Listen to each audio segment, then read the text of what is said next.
Good evening, everyone, and welcome to the zoo. The minions with me this evening are Tier, What up? Ink, What up? and Gabby. Hello, hello. And as See, this always gotta doing something just like a woman. Always got to do something different. and once again, as it is a Friday, I am the keeper for this evening, Sanguine. How are all of you doing tonight? I'm doing okay. Well, that's good to hear. Nothing too bad for work. That's a good thing. How about you, Tier? Let's go. I'm great. Nice warm day in sunny Maryland. I didn't get shot. It's all good. That's always an upside. Didn't get shot, didn't get consumed by rats. It's a good day in Baltimore. Yeah. Oh yeah, most definitely. And how about you, Gabby? I'm doing okay. That's good to hear. I woke up really fucking late. Like for work? No, I meant to get up around 5 my time. I didn't get up until just about the time that I sent that message to let people know, hey, I need people for tonight's show. That was about, maybe 30, 40 seconds after I woke up. Well, it sounds like your body needed the rest, so good for you. Oh, yeah. I blew through 3 alarms. 2 of them required me to do math.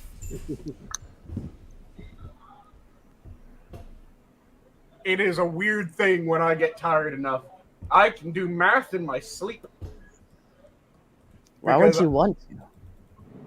He's sanguine. He does weird shit. Why are you asking him this? In order to make sure that I get up from my alarms, because I've slept through alarms that I'm just able to tap away, I've set my alarms so that I have to do math problems or they don't shut up. Gabby. Mm-hmm. I got $20 that he just smashed the goddamn key his screen until it decided just to stop beeping. Maybe. That's what it is. He didn't My fucking screen do it. isn't broken and I wear very heavy rings. That's what you tell us. Inquisitor has seen the ring that I was wearing last time. You got that dwarf. You wear several, don't you? You got the class ring that you always wear. Yep, I have the class ring and then I have the Celtic knot. Ooh. And both of them are big. I have pinkies that are bigger around than the mode ring size of United States men for wedding bands. Because you're a fucking dwarf. Yeah. Because if I remember correctly, the mode for wedding bands is 10 and a half, and I wear an 11 for my pinkies. God damn it! Are you? I'd be playing when I call you a dwarf, but are you really? You clearly aren't fucking human. Inquisitor's seen me. I am a giant dwarf. Am I not, Inquisitor? Yeah. Yeah. I'm still I confused. need to by see that. a picture. No offense. Not We trying to got dox pictures. I'm We got not trying to pictures. dox. I want to see. Gabby, in order to explain what a giant dwarf is, I'm 6'1", so I'm a decently tall guy. But you're 27 thick. inches of my height is in my legs. Okay, all right. Sanguine, when I say this, I don't mean to sound mean or anything, but was your mother a giant or was your father a giant? How did this shit work here? Who was the dwarf? That is always the question, isn't it? But yeah, I have 27 inches of my 6'1" height in my legs. The average ratio of leg length to torso length, so inseam to height, is your inseam's about half of your height, plus or minus. So if you're 6 foot, typically your inseam is somewhere between like 32 and 36. Mm-hmm. Usually slightly more than half. Yeah, it can go up to, I think it's on, like in that normal range, it's 32 to 40 is the actual normal range for someone that's 6 foot. Mm-hmm. Again, I'm at 27.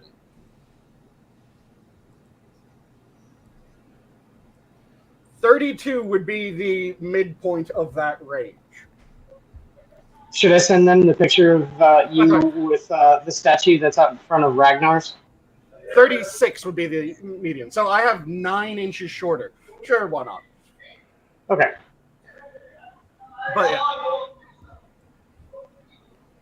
I have an enormous torso. I have the torso of someone who's 7'8",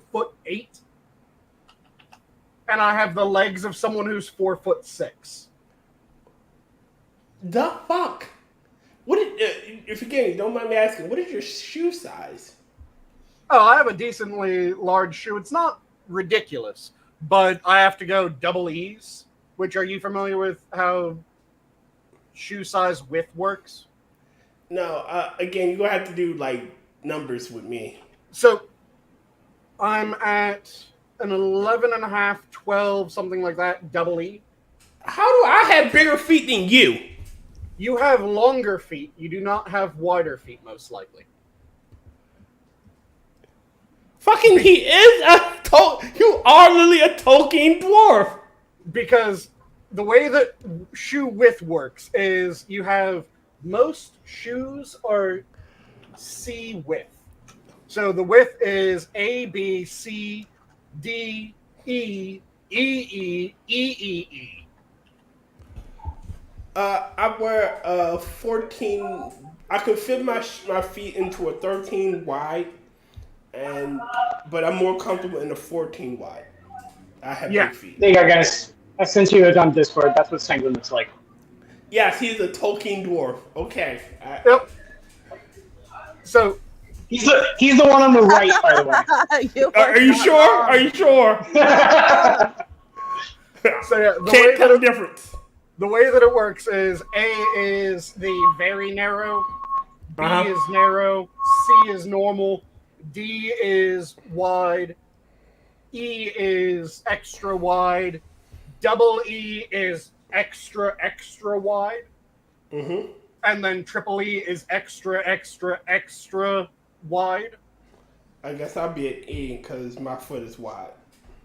And you're probably in a D or an E shoe. Probably. I'm in double E in order to fit the width of my foot.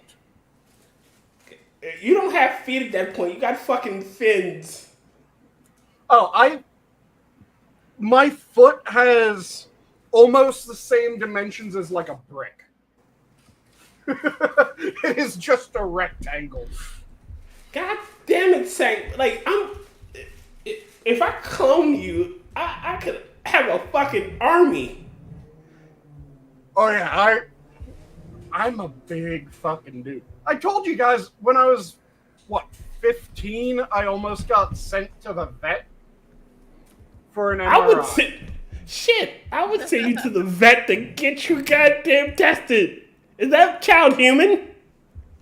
Yeah, I almost got sent to the vet for an MRI because the hospital MRIs at that point had a 2-foot diameter, which fits the vast majority of people.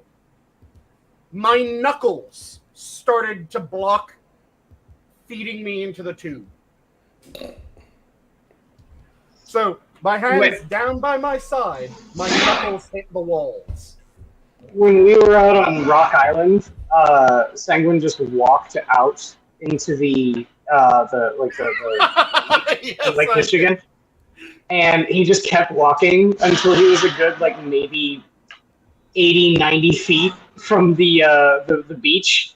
And at that point, I just yelled at him "Chicago's that way. We'll see you in the week."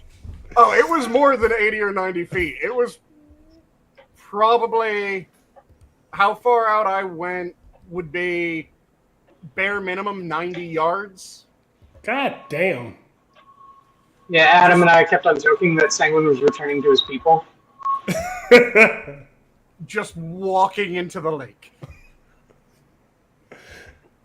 But yeah, I have strange dimensions. But like I said, I almost had to get sent to a vet in order to get an MRI so that they could use the horse MRI machine on me.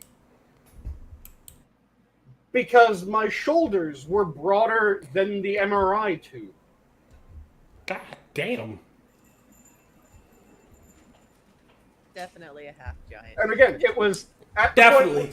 The point they were feeding my hips into the tube because my hands kind of hang a little bit past my hips. They're mid-thigh. So it got to mid-thigh, and my knuckles hit the wall of the tube. So they couldn't feed me any deeper, but they realized they were doing a knee MRI, so they didn't need to feed me further than that. Yes, y'all have to remind me to breathe.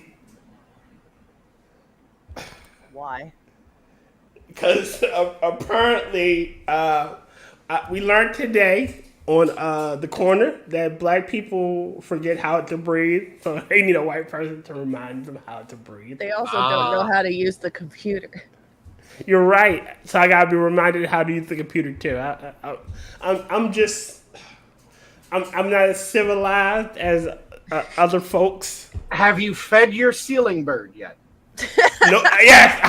As a matter of fact, I let my ceiling bird go. I released it. It's free now. I miss it, but it's gone. I actually had my ceiling bird chirp during a stream. Nice. Because I had just gotten home from work, and I just hopped straight into the stream with Johnny and Camel, and I forget who else was there. And they were like, "Oh, how was your day?" It's like, "Oh, good." And then, beep. Yep. Because I don't know how long it had been going off, but it's just like I did not know. Mm-hmm.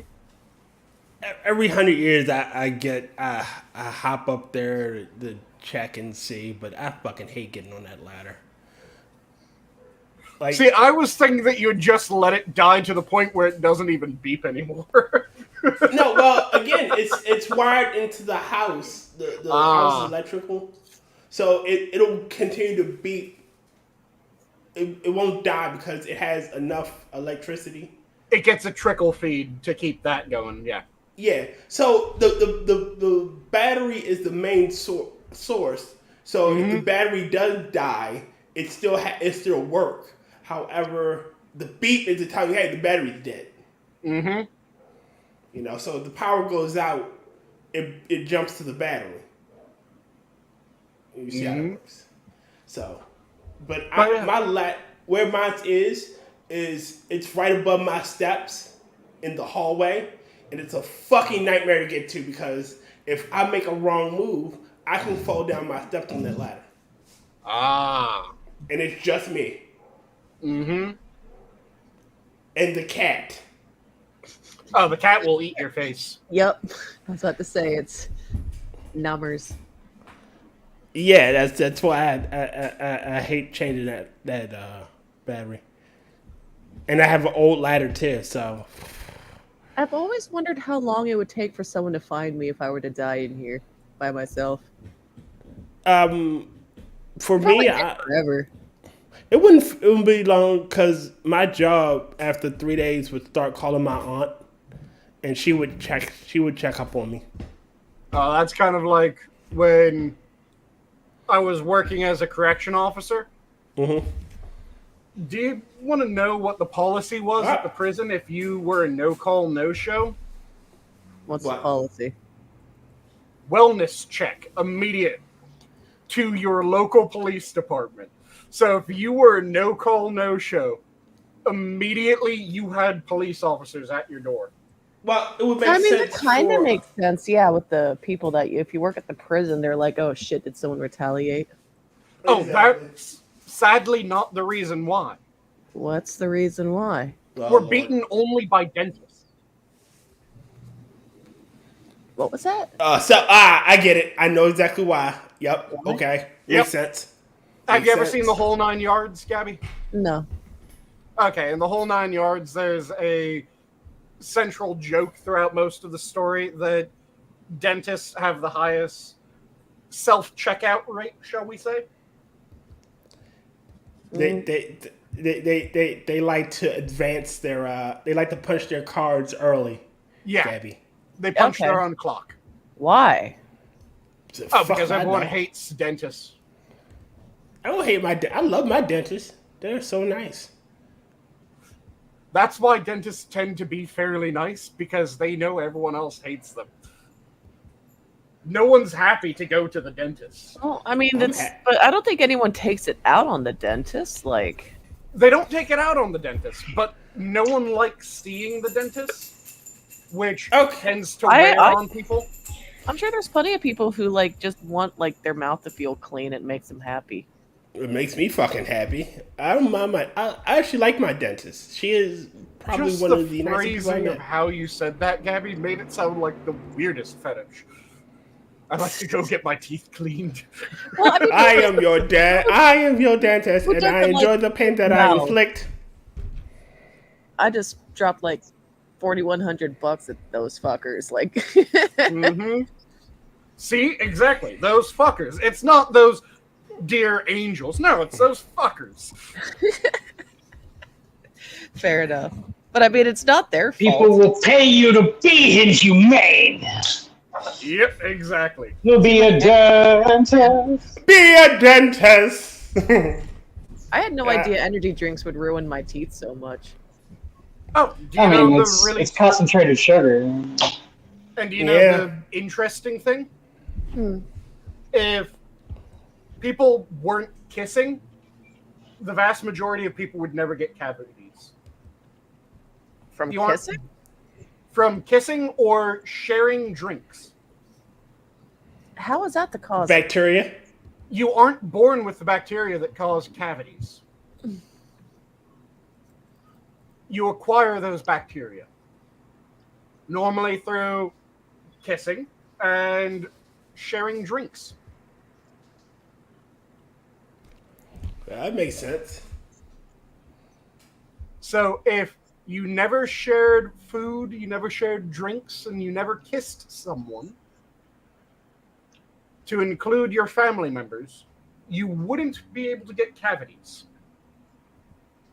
I'm gonna blame every single one of the dates that I ever dated for why my teeth are all fucked up now. Yep, exactly. Because it makes me feel better. Yep. That dirty bitch made my teeth Dirty- have cavities. Dirty bitch rotted my mouth. Broke my heart and rotted my mouth. This is Was what that you're Gabby? doing to me. I said, this is what you're doing to me. This is what you did to me. This is your fault. You're tearing me apart, Lisa. Literally. This is bullshit. I did not hit her. Oh, hi, Mark. This is bullshit. I did not give her cavities. I did not. Oh, hi, Sanguine. But yeah, it's one of those strange things that, yeah, the bacteria that allows you to get cavities isn't something that you're born with. It's something that you acquire. Well, humans are walking disease factories.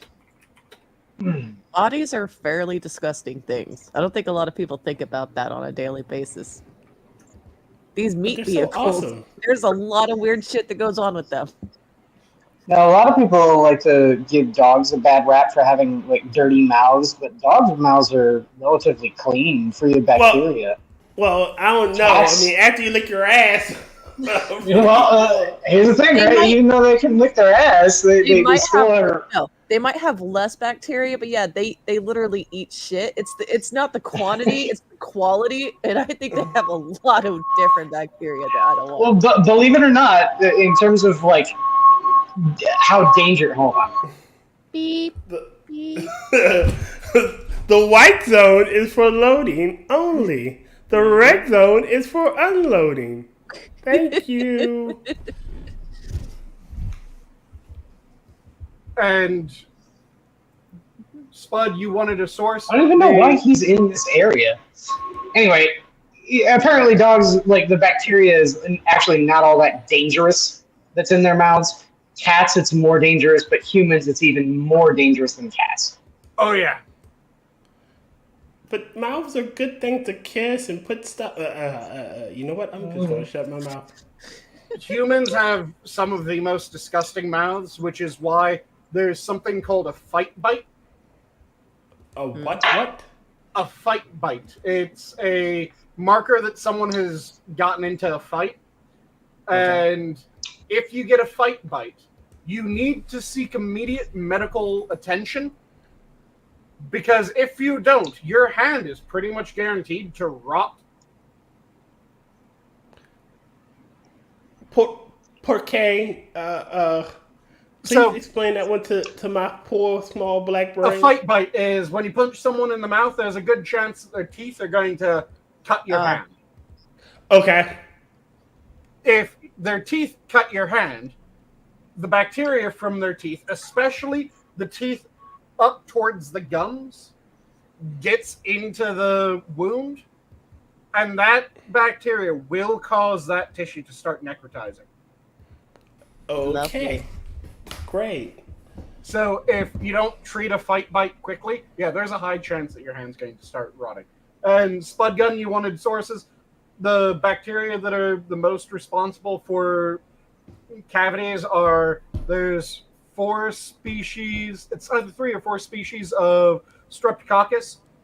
They're collectively known as Streptococcus mutans, but they include Streptococcus soberinus, Streptococcus sputagena, and I can't remember the other one. But all of those are not native to the mouth. At least they aren't native from birth. You aren't born with those bacteria in your mouth, is a more accurate way of saying that. So you acquire them. You can acquire them from certain foods sometimes, but the most common acquisition is through sharing, or is through a salival transfer, effectively, which is you kiss someone, you share a drink, you share food. After they've taken a bite, you take a bite from the same spot. Shit like that causes you to get those bacteria introduced to your mouth. Oh, there's also a few others. Like, you can get lactobacilli, and lactobacilli, those can come from other sources, like grape skins have lactobacilli. But the lactobacilli, they're more common when it comes to lesions rather than cavities, whereas the streptococcal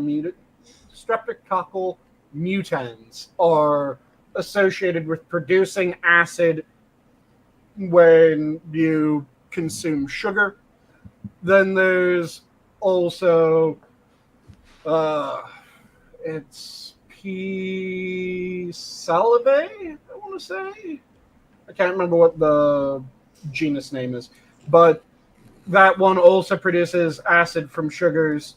And then it's L-Wadi, something. L-Wad something. I realized this whenever we have conversations. If I knew half of this shit that you know, I'd go mad. Yeah. Like, how do you not keep from, like, just burning everything down to cleanse the earth? I get more infuriated when I realize that I've forgotten something. How do you realize you've forgotten it if you don't remember? Because I remember enough around it that I'm going, there's a hole here. I can see you going mad about that. Yeah. Those holes drive me crazy. When I realize that there's a hole in my memory, that I'm remembering this bit, this bit, this bit, not this bit, this bit, this bit, this bit. What the fuck was here? I've just accepted I'm gonna be one of those crazy older people. It's like my memory is shit, and I'm like not even old. Mm-hmm. I'm gonna go to the loony bin. I don't want to go to the loony bin just yet. My family has a room designed for them. I don't want to go there. Not yet, at least. I want to be at least 50, maybe 60 when I'm finally enter that place. That's pretty young. And the females in my family don't live very long. Like 50 is when it's a common trend for the 50s to start dying out. And males. I almost made a old. really dark joke. Go right ahead. Shoot. How long would they survive if they weren't murdered? No. They. My grandmother. The other way around. Like women statistically live longer. My I'm grandmother just died assuming at both 50. of them are really low for his side. My grandmother died at 50 of natural causes. My mom, same thing. Her sister died at my grandmother's sister, 47. I believe her mother was between 50 and 60. God damn, have you gone for genetic testing to figure out what the fuck is killing everyone? Yeah, that's a good question. Well, it's just usually the females. Like males, my grandfather is 70. That was in his 70s. My father was in his 70s when he died. Most of my uncles were early 70s, late 80s, or grandmother's brothers. Grandfather's brothers were early 80s, early 70s, late 80s, around that era. So it's a good chance that it's tit or ovarian is taking them out. My mom died of complications with diabetes. My grandmother died of, I believe, something wrong with her heart. I think her sister died something with her ovaries, and I don't recall what my great grandmother died from. But males live long, females don't. Okay. Unless they're bitches. Like, the evil ones in the family live fucking forever. That tends to be the case. Yeah, I don't know what it is. Just normally assholes live a long time. I don't know if it's all that piss and vinegar, but There's those... they just keep on keeping. There's those rare but notable exceptions to that rule. Like, my gran made it to the better part of 100 before she died. And she was just sweet as could be. But all right, so I have to say this. Using what I know, either your grandmother had kids late in life, or your father and mother are fucking old. my grandmother on my mother's side, which is the one that died when she was the better part of 100, had kids frequently in life. Oh, okay. She Because had she kids had frequently. 8 surviving children. Damn. And she had, I want to say it was 11 children total. God damn. My mother I was just pumping them out. My mother was in the middle of that brood. So she is not exact. When she had me, she was towards the later years of childbearing. So she was early 30s. That was because she had had 2 children prior to me. My elder sister and elder brother. And each of us had about a 5-year gap in between us. So, all right. So, my father, I'm the last of his children. Yep. When I was born, he was in his 50s. The eldest of my father's children is turning 70-ish soon. The one closest to me is should be pushing 60. Like my father was 50 when I was born. So, old. Yeah, and I'll be 40 in 2 years. Fucking hell, I'll be 40 in 2 years. That's the advantage of being a guy, though. We can just pop out the necessary material until we fucking die. Yeah. To quote Tari, you don't have to pump out many. You just need one. Get one past the goalie. I like that. Yep, that's what he said. You just gotta get one past the goalie. Mm-hmm.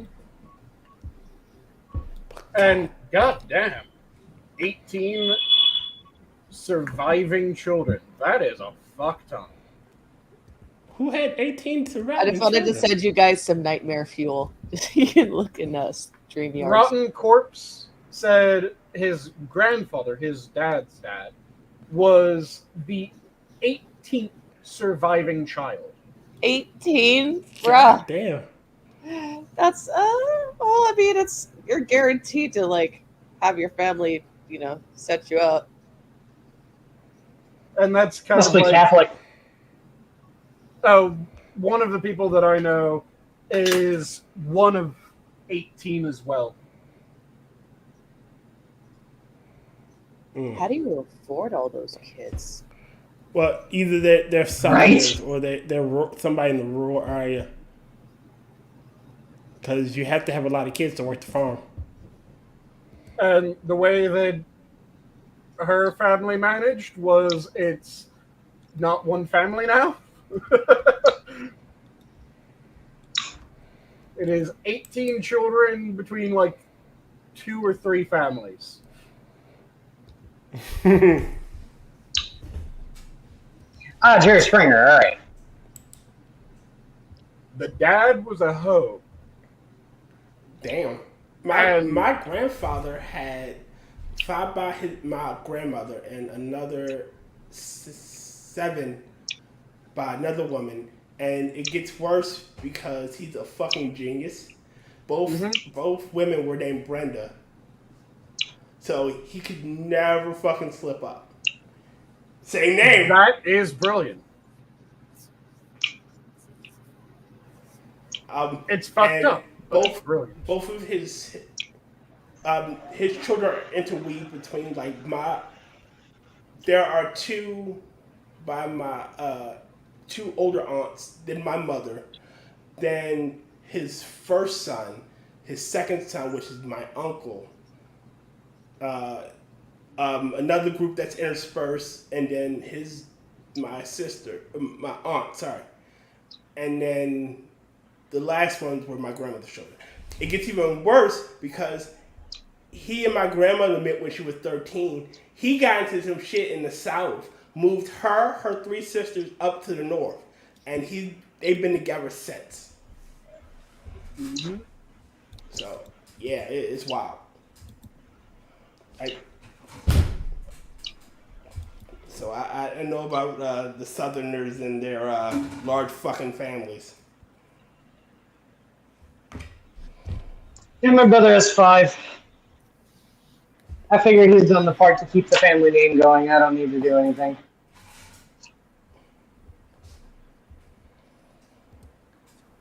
And Gabby, what the fuck did you share? Yes. Nightmare fuel, like I said. It's not nightmare fuel. I've seen something. I someone made this hellacious looking video game called The Bear. It is it's a thing that exists in our realm, and At least it's not and I question Depression why. Quest. Oh my god. Is it a woman choosing it? Quest.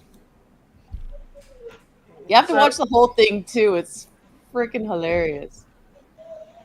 It's so bad. It's getting surrealist out of Oh, it fucking gets nowhere. better. It's almost 6 minutes long. You find money and cans. Wait. It goes, hey, new guy, you're gentrifying this multi-generational establishment. You get to shoot dogs in your kitchen. The fuck? Apparently, Chicago dogs are running the city. It is so weird. Quiz, is Feral that true? dogs can feed on rats. Not that I've seen. You're just chomping on an arm while you're having a cigarette in the alleyway. What the fuck? It's like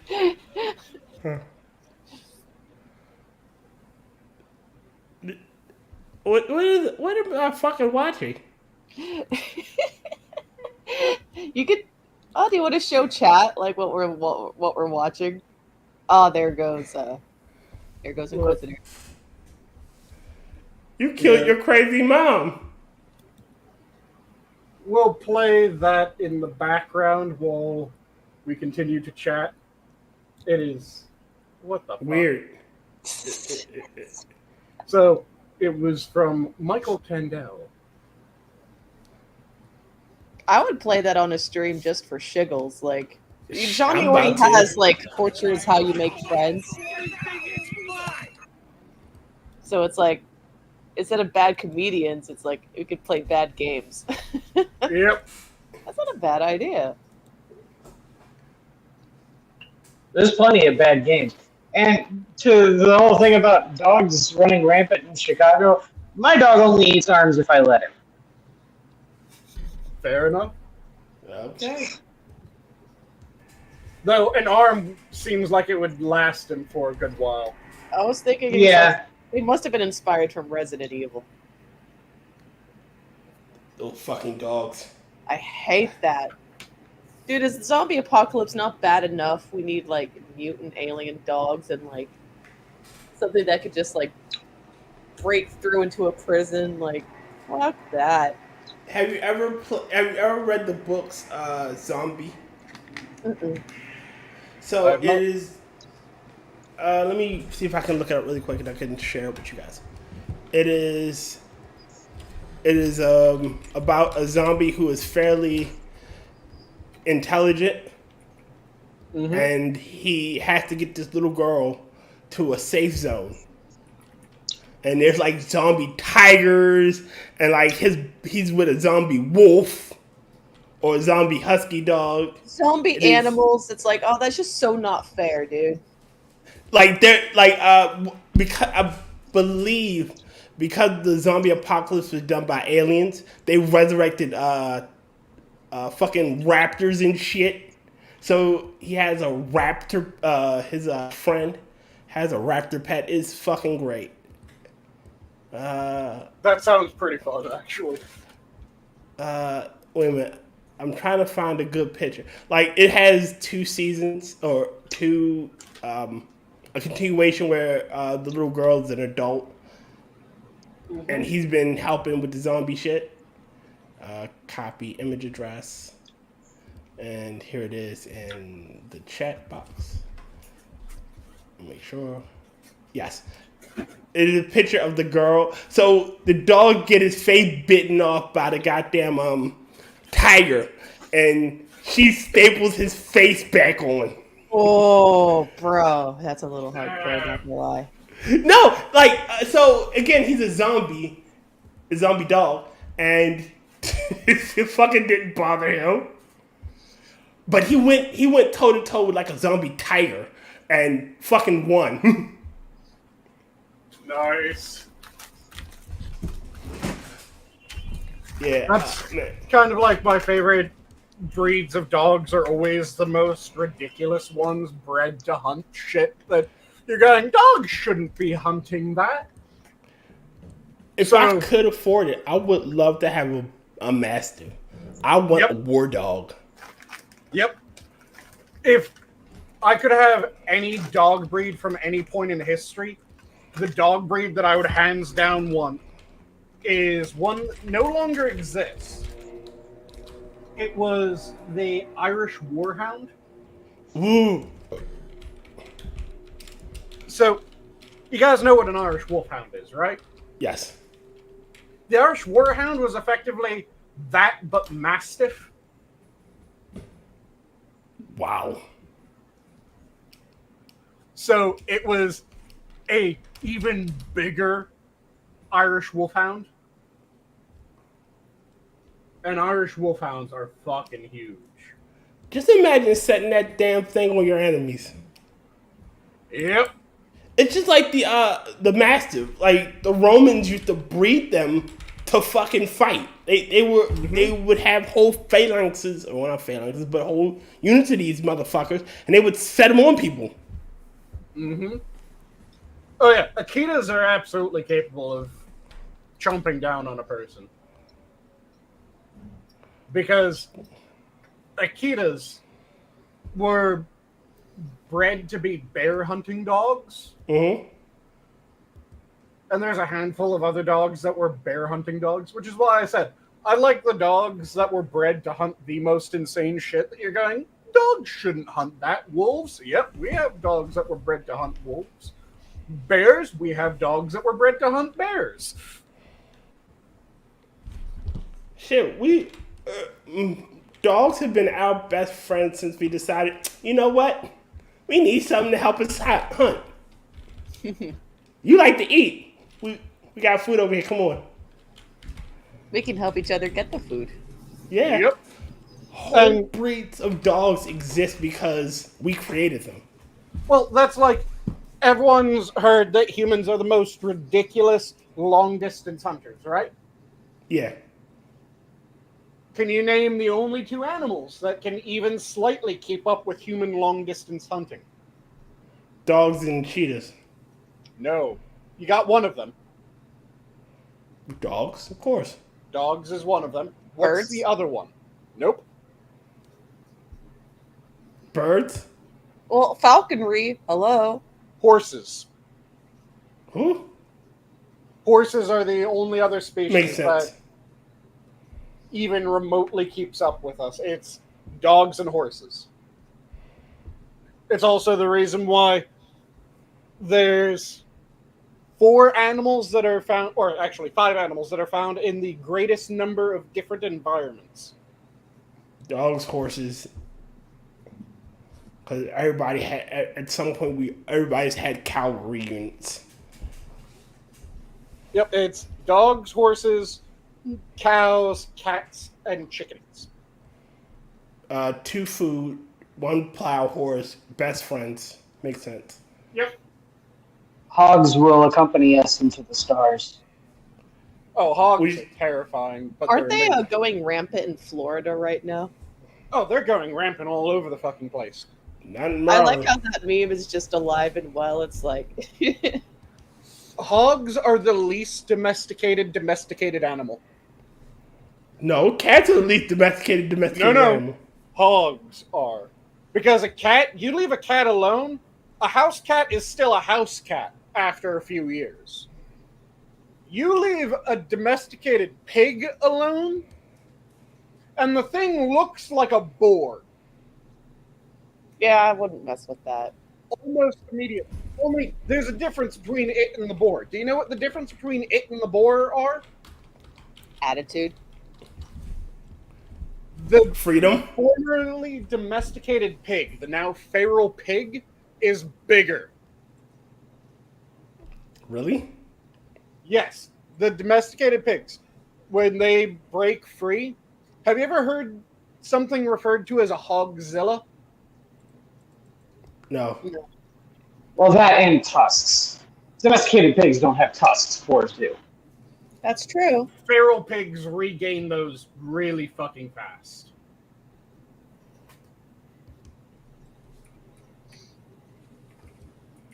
It's one of the strange things about pigs. They end up going wild really fucking fast. They're the least domesticated animal. You know what? I'd be pissy if I had those motherfucking things coming out my fucking forehead. Forehead? I'll put the picture in side chat. This stopped playing, so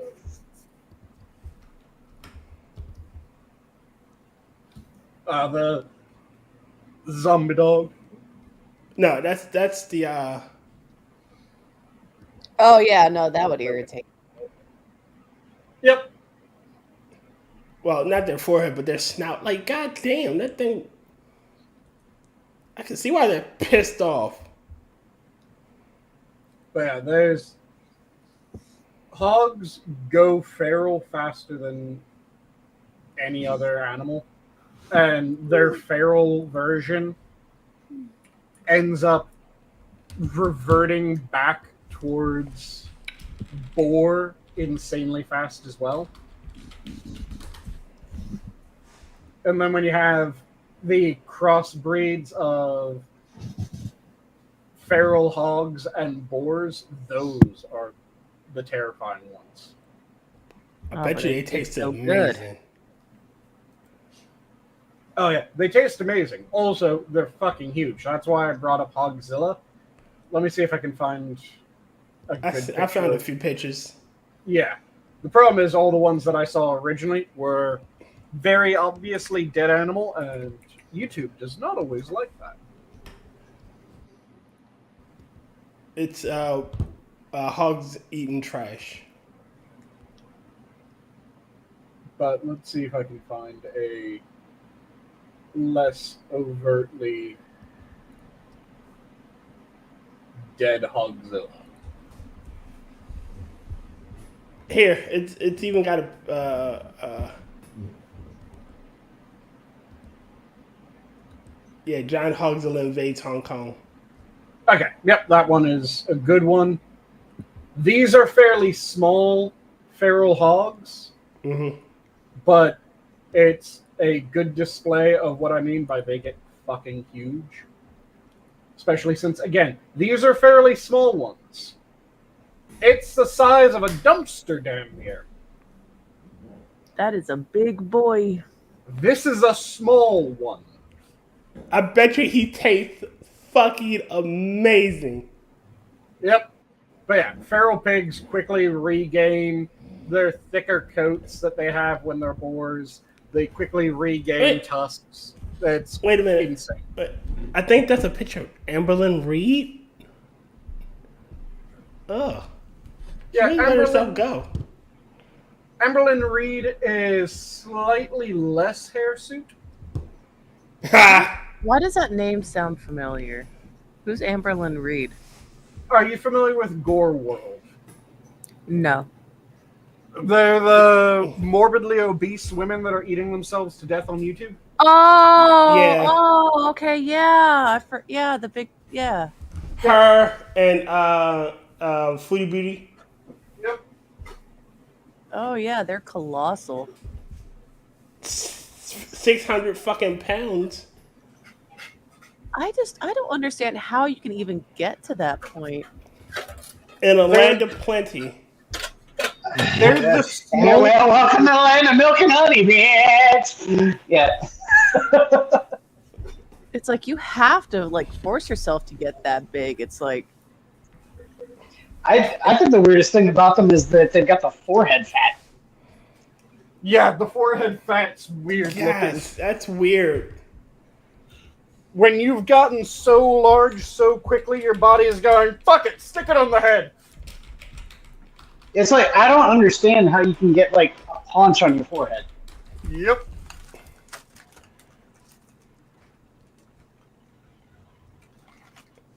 Like I said, it's your body's trying to store so much fat so quickly, it runs out of other locations. So it goes, fuck it, forehead time. Here, I'll show you, Gabby G. Here, I'll put a picture inside chat for you. I'm really worried what picture you're about to share. It's just a shelf ass. Okay, shelf ass. That's not terrible. I was worried you were going to show one of the ones where it was... You can't see anything, but it's Family Guy Naked Peter censorship, shall we say? No, I'm not trying to get the chat. Well, you wouldn't show it anyway, but still, I'm not gonna traumatize Gabby. Can you really be surprised that I was curious if you were trying to traumatize Gabby? I'm already a traumatized person, and it takes a lot more than that to traumatize me. Bring it on! Like, all right, so I say this, and this sounds fucking mean, but I watch my 600-pound life, and I instantly just want to lose more weight. Like, I look at food, I'm like, you know what? I don't need that. I'm good. I'm gonna. Like I don't want to become morbidly obese where I can't fucking move. Ironically, I'm hungry. Just watch my 600-pound life and see some of them people on there. You'll never want to fucking eat again. Dude, Nikocado Avocado, it's like that was sad seeing who he used to be versus who he is now. Yeah, money will do that to you. So depressing. And you know what? It is always the audience he cultivated. Like his desire to be famous led him down that path. No, I'd rather be healthy. Yep. Like, I like getting up and doing shit that pleases me. Instead of, I'm stuck in a fucking bed. Nope. Seeing them makes me want to lose weight is a really common refrain from anyone that has been exposed to gore world. Yep. Like, I'd be more concerned if someone was watching that and they weren't going, man, I need to go on a diet, I need to exercise, I need to do something. Yep. Welcome back and visit it.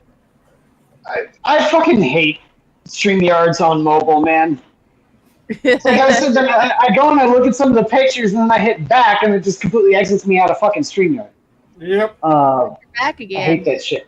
Mm-hmm. But no, the one thing I gotta say about Nikocado Avocado is I think he looked pretty horrible when he was a vegan. There's a middle ground there that he just completely blew past to become an elephant. Yeah. Yeah. He could have stopped at any of the number of healthy that he passed through. Yeah. Because it isn't that everyone has to look exactly the same to be healthy. No, there is a range of healthy. It's just that that range of healthy isn't anywhere near as broad as many people want to make it seem. It's no, like, once you pass, like, 300, you're starting to get into whale territory. Yeah, Like, we go much faster. Like, it also depends on your build, because you can be, if you are solidly built, and you're a large person, you can be really fucking heavy and be perfectly fine. A good example of this is when you're talking about, like, professional weightlifters. Okay. And you're looking at, like, Eddie Hall. Eddie Hall, he's a freak of nature. He's healthy. He's also, what, like 340 something, I want to say? But the thing is, he's 340 solid muscle. Okay. I think it all depends on also your internal biology. A 200-pound person could be perfectly fine and be perfectly healthy, but another 200-pound person will have horrible clogged, arteries and bad cholesterol, high blood pressure, and all sorts of other things. Yeah, like I said, there's definitely wiggle room, and it depends on your build and how the weight breaks down. Because 200-pound gym rat, very different body than 200-pound couch potato. Yes. And you can have healthy weights at higher weights if you have the activity level where it isn't that higher weight is fat.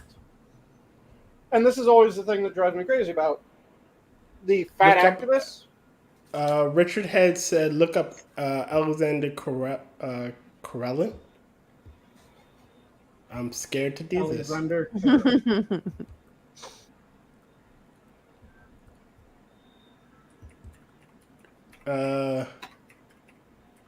Politician and retired athlete. Oh, Senator of Russian Federation. Yeah, he was a former powerlifter. 6'3", 186 pounds. Yep. there's different builds that you can get with different people.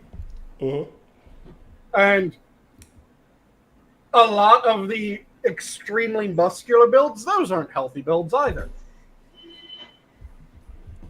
Because some of them are achieved through less than natural means, shall we say?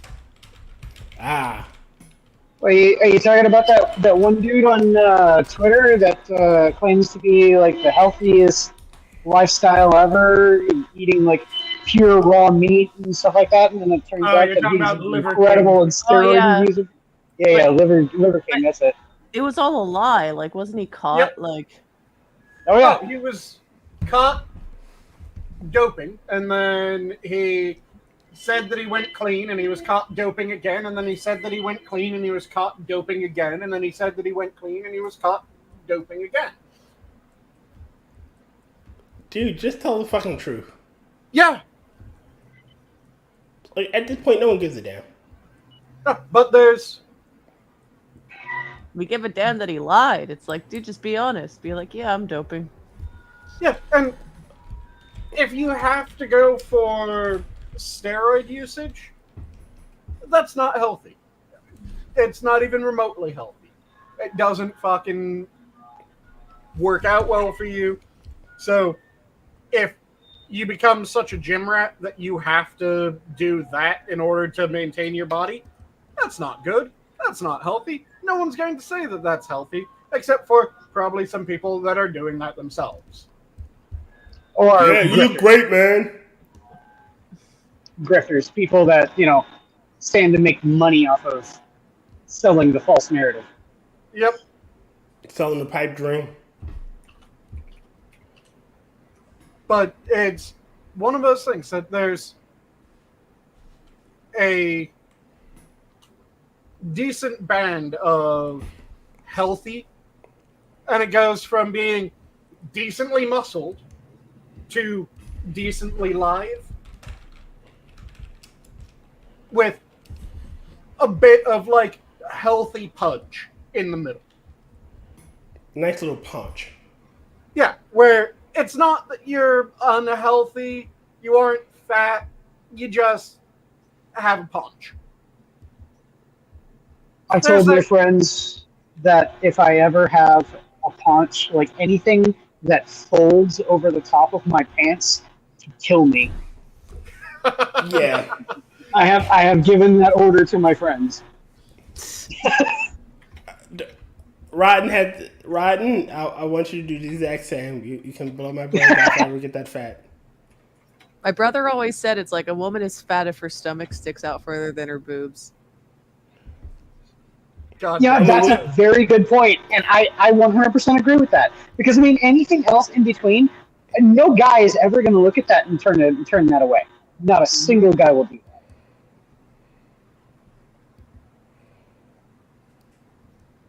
Yeah, there's different builds, and that's what matters when it comes to figuring out if something's healthy. But the health at any size, no, it isn't. No. There are a great many sizes that aren't healthy. Health in any shape, no. There are a bunch of shapes that are unhealthy. If you are spherical, if you become an oblate spheroid, if you are a perfect fucking oval, none of those are healthy shapes. If you're a rectangle, yeah, a rectangle can be healthy. If you're hourglass can be healthy. If you're a triangle stacked on a rectangle, that can be healthy. If you're a rectangle stacked on a triangle, that can be healthy. I still love the one thing that Gura said once. Out of shape? What? Look at this. Round. It's a shape. I'm round. It's a shape.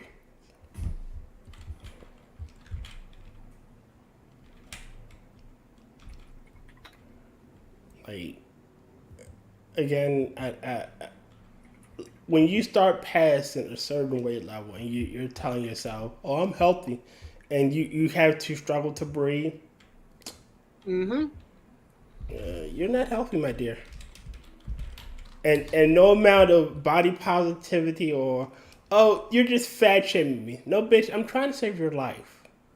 Oh, dude, yeah, when those like really big, like quote unquote influencers like start breathing heavy, and that's just like they're not even doing anything. Like, dude. All right. Yeah, when you are sitting at your desk and suddenly it's All right, so that's a bad sign. So And I'm not sure if at that one was point- picked up very well by the mic. I tried to make it was. as loud as I could. at one point, I was pushing 400, and I'm now 280, trying to lose more. Mm-hmm. When I was at work, my boss and we'd be in the room, and I'd be at the computer doing something, looking at the X-ray. She said she could hear me breathing. She could hear me breathing heavily, like I just got finished running. When I started losing that weight, when I finally lost most of that weight, she said she barely noticed me. Unless I'm talking to her, she barely knows that I'm in that room. Mm-hmm.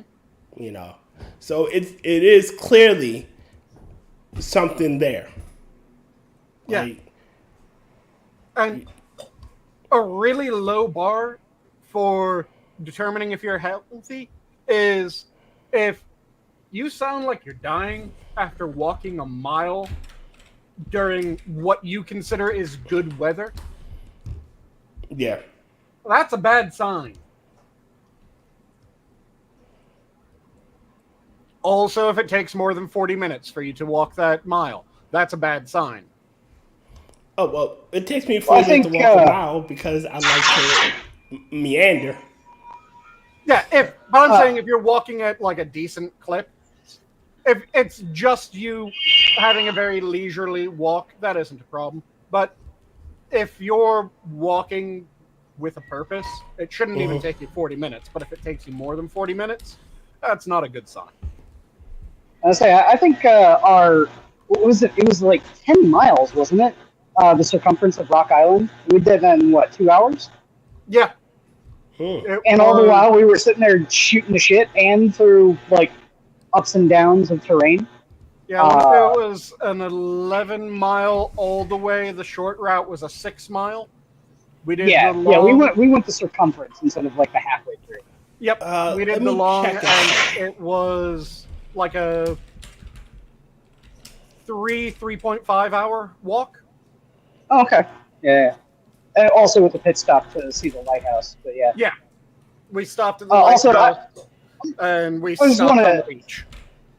I didn't stop and say anything at the time because I'm doing some work, but I'm just going to come around and say it. That's a hell of an accomplishment too. 400 something down to 200. That should be applauded, and good on you, man. Yeah. Like I was at the doctor's one day and was weighing myself and saying it was almost 400. I'm like, yeah, no, I can't do this shit anymore. I also was diabetic around the time, and now my A1C is about 5.8. I was damn near 9. I was 0.9 before I started losing that weight. I don't like fucking needles. I don't want to be diabetic. Change how I do everything.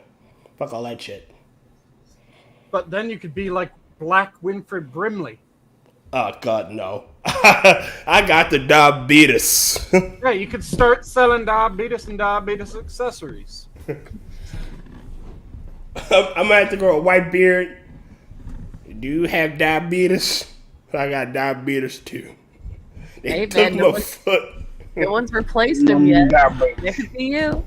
Yeah. They took my foot because I got diabetes. Diabetes. Yeah, that's one thing I'm definitely afraid of because both my mom and my dad had diabetes. My dad was passed, so I'm definitely afraid of that. That's why I'm pretty active. I'm saying you've seen me, Sanguine. I'm fairly lithe, and I'm trying to keep that build, if not get better at it. So I'm trying to maintain a healthy and active lifestyle so that I'm not sedentary and get the beatus. Yep. Which is bad because I'm turning 40 this year, so that's... Yeah. Old fuck. How does one realize they might have diabetes? Do you start having to piss a fuck ton? Yep. Yeah. Did you ever have a injury to one of your feet and it took you a little bit to realize it? Yep. If you notice that wounds aren't healing as fast. Like you get a minor cut and it doesn't heal as fast as it should normally. If you piss and you start smelling something sweet. Oh, that one was scary. Yeah, there's a bunch of different ways. Also, if you piss and you start smelling something like acetone, because there's a couple of different types of diabetes. One of them is diabetes mellitus. Mellitus will result in the sweet piss, which is why it's called mellitus.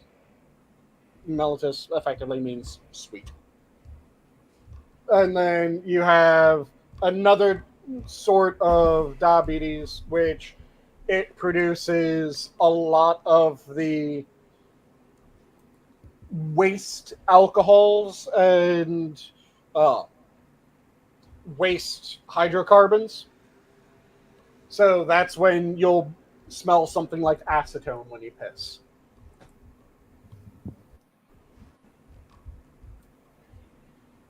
But yeah, that shit ain't nothing to play with. Yep. I don't fucking like needles, and When I went to have the physical for my job, one of the things that the nurse noticed when she took my blood for the blood check, was she's like, "Your blood sugar is rather high," and I'm all like, "I don't want to hear that. Please don't tell me that." And she's all like, "Yeah, it's like I think it could be a pre-stage for diabetes." I'm like, could it also be the fact that the only thing I've had in my body since waking up this morning is a 20-ounce bottle of Mountain Dew? And she's like, "Yeah, they'd probably do it, but still, just to be careful." Mountain Dew and being worried about diabetes, probably not the best mix.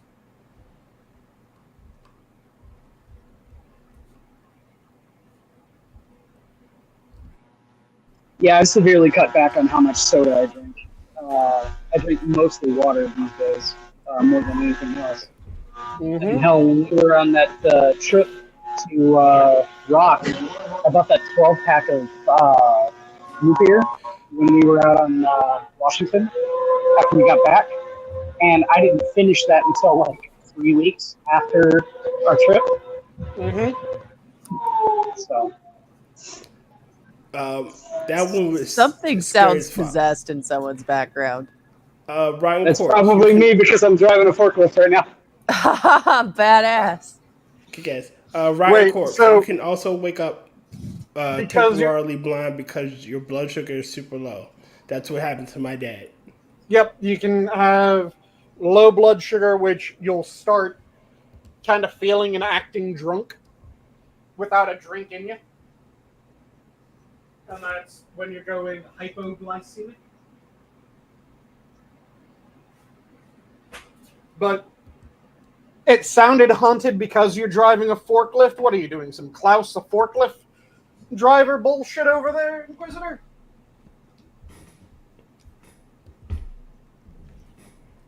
You guys have all seen Klaus, the forklift driver, right? You know what's Nope. even funnier about that, Sanguine?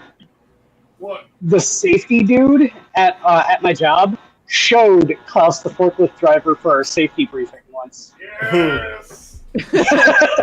Do I need So to if you check guys don't this know out? what Klaus, yes, you absolutely should. Klaus the forklift driver is very, very funny.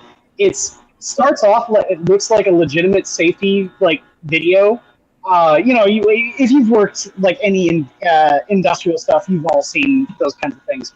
But it progressively gets more and more Evil Dead Army of Darkness as it goes along. Yep. Like it starts off with a dude misplacing his box cutter, and Klaus picks up the pallet and puts it up on a high shelf, and then it falls off. And while the guy's sitting there looking for it, he takes off his hard hat and starts scratching his head, and it falls directly into the top of his head. Mm-hmm. And then up until it gets to the end where like he vivisects a dude with a metal sheet and then like cuts off a dude's arm while driving along, and it like the metal sheet cuts off his head, and then like the arm is attached to a chainsaw, and it like zooms across the floor and cuts a dude in half. It's like I said, it turns into Evil Dead Army of Darkness at the end of it. God damn. Oh my god. Yeah, it's hilarious. It's all on YouTube. It's all on YouTube, and it's really, really funny. Yep. It is probably the most infamous and best fake workplace safety video ever made. I have to look this up.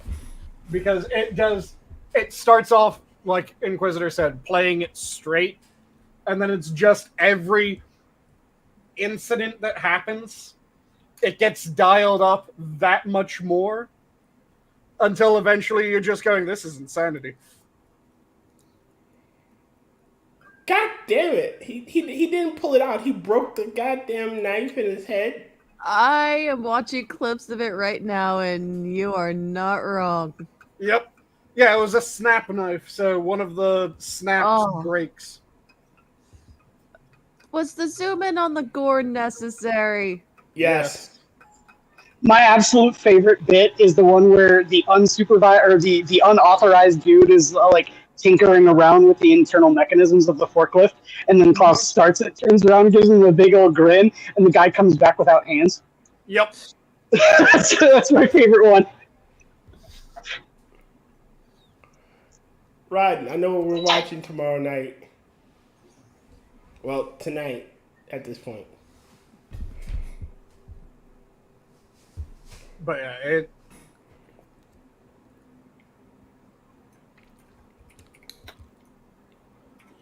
But yeah, when the safety supervisor, the guy who signed off on my forklift certification, showed me Klaus the forklift driver, first of all, he was like, does anyone know this video? And I'm all like, oh yes, I'm well familiar. I'm like, I know I'm gonna like working here. Yeah, it is a classic. It's right up there with the other great safety videos of surviving edged weapons. Oh, yes. I guess you've seen fucking John Tron's video. John Dude, yeah. Oh, did he I was aware of surviving edge weapons long before JonTron. That was a meme on 4chan way back in the day. And then before JonTron was Red Letter Media did a video on it. Red Letter Media did their video on it. It is a classic, and also Donut Operator has done a bit on it. Hey Harry, how goes? Yo, Harry. I wonder what JonTron's up to. I haven't heard much about him lately. He still does videos. Yeah, he does very rare videos, but he does videos. I mean, he hasn't gone mad. We don't hear any controversy, so I'm assuming that he just stopped.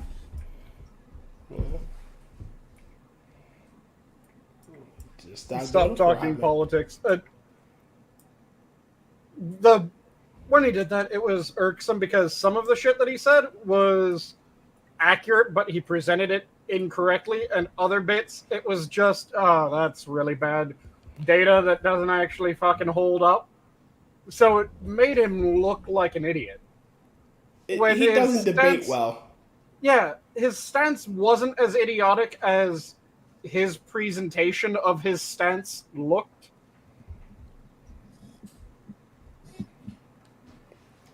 Like he's one of those people that, you know, he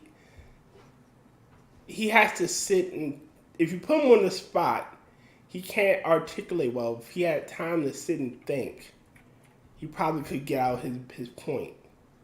And so a debate format would never work for him. He had far more worth than someone like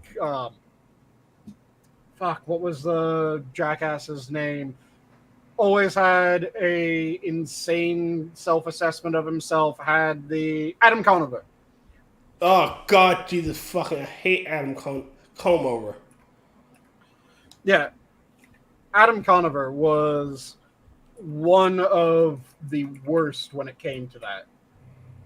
Should I be God, grateful I he's a don't know smug who that asshole. is? Adam Conover is Adam Ruined Everything. Yep. Oh, I hate that guy. He was on another show before he was on did Adam Ruins Everything. The irony. It's like he really does ruin everything. Mm-hmm. He was on something else. I remember he was kind of funny, but I always got the impression that he never wrote his own jokes. Yeah, I don't think Yeah. he wrote his own jokes. He doesn't write his own joke. He doesn't do jokes. He doesn't do his own research. He doesn't look into the research that he's handed.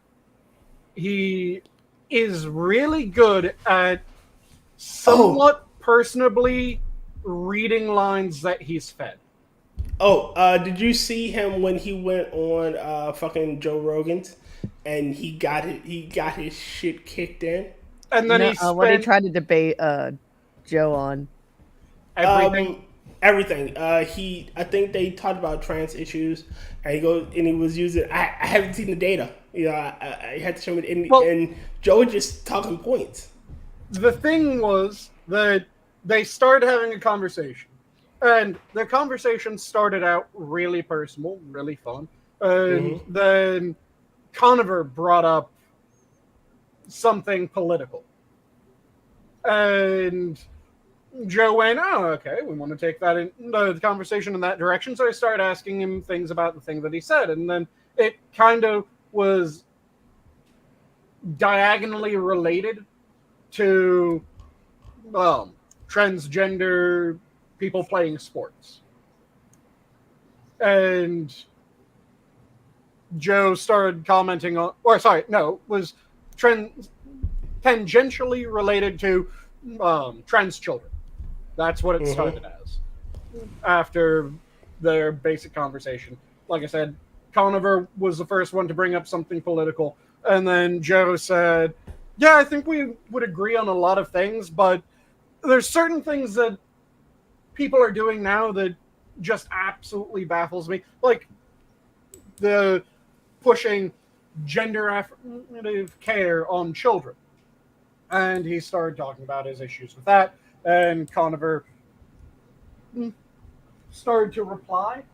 And he gave the worst arguments and was constantly trying to say, well, I'm not an expert. And rather than listing an expert, he said, you should really just talk to trans people about this. Or he was given anecdotal evidence. Yep. So he would say that he should talk to experts. Then he would identify the experts as trans people. And then he would give anecdotes about trans people that he knew as his arguments. And he would give really bad data. The couple of times that he said, well, I know that there was a study that said XYZ. And Joe Rogan, being Joe Rogan, would go, hey, can you pull that up for me? And then they would continue talking. It would get pulled up and he would quickly read over it and he'd go, that either doesn't say what you just said it said, or that sounds really fucked up to me. Hey, can we pull up this study? I think it was done in this year, and he'd pull that up and he'd read over it and go, yeah, so this is what this study is saying. And there's a bunch of other studies that agree with this one, but your study just seemed really strange, and they fucked it up in this way, this way, this way, this way. And from that conversation, they ended up going to transgenders in sport. And in the transgender in sport conversation, that's when his arguments got even worse somehow. I was about to ask how. Well, one of them was that he said that sports are really just made for the male body. Ugh. And that since sports are made for the male body, shouldn't we be trying to make new sports that aren't designed for male bodies? And when he said sports are made for the male body, What? Rogan cut him off and went, "What do you mean they're made for the male body? Explain this. What the hell do you mean?" And then he started listing off some things, and he listed a couple things that are more geared towards the male body. Like, well, when we're talking about strength-based sports, that is more geared towards male musculature. And when we're talking about speed, that's also more geared towards male musculature. But also just how we move our bodies in space, and the fact that the sports are taking place in a 3D plane. 3D plane, okay. 3D perception is something that is more strongly associated with men, depth perception in particular. But how we move our bodies in space, the fuck? There's some like women are ideal for playing like volleyball, sports. You don't move your bodies in space, though. Space has no weight. You can't move your body. Nice. You can't. But Sweet. the sports that he pointed to, or that's what he said about sports being made for the male body in general. And it was what the fuck do you mean? What? And when he said some of them, like I said, some of them were, okay, I can understand how you're arguing that is geared more towards a male body. Sure, that makes sense.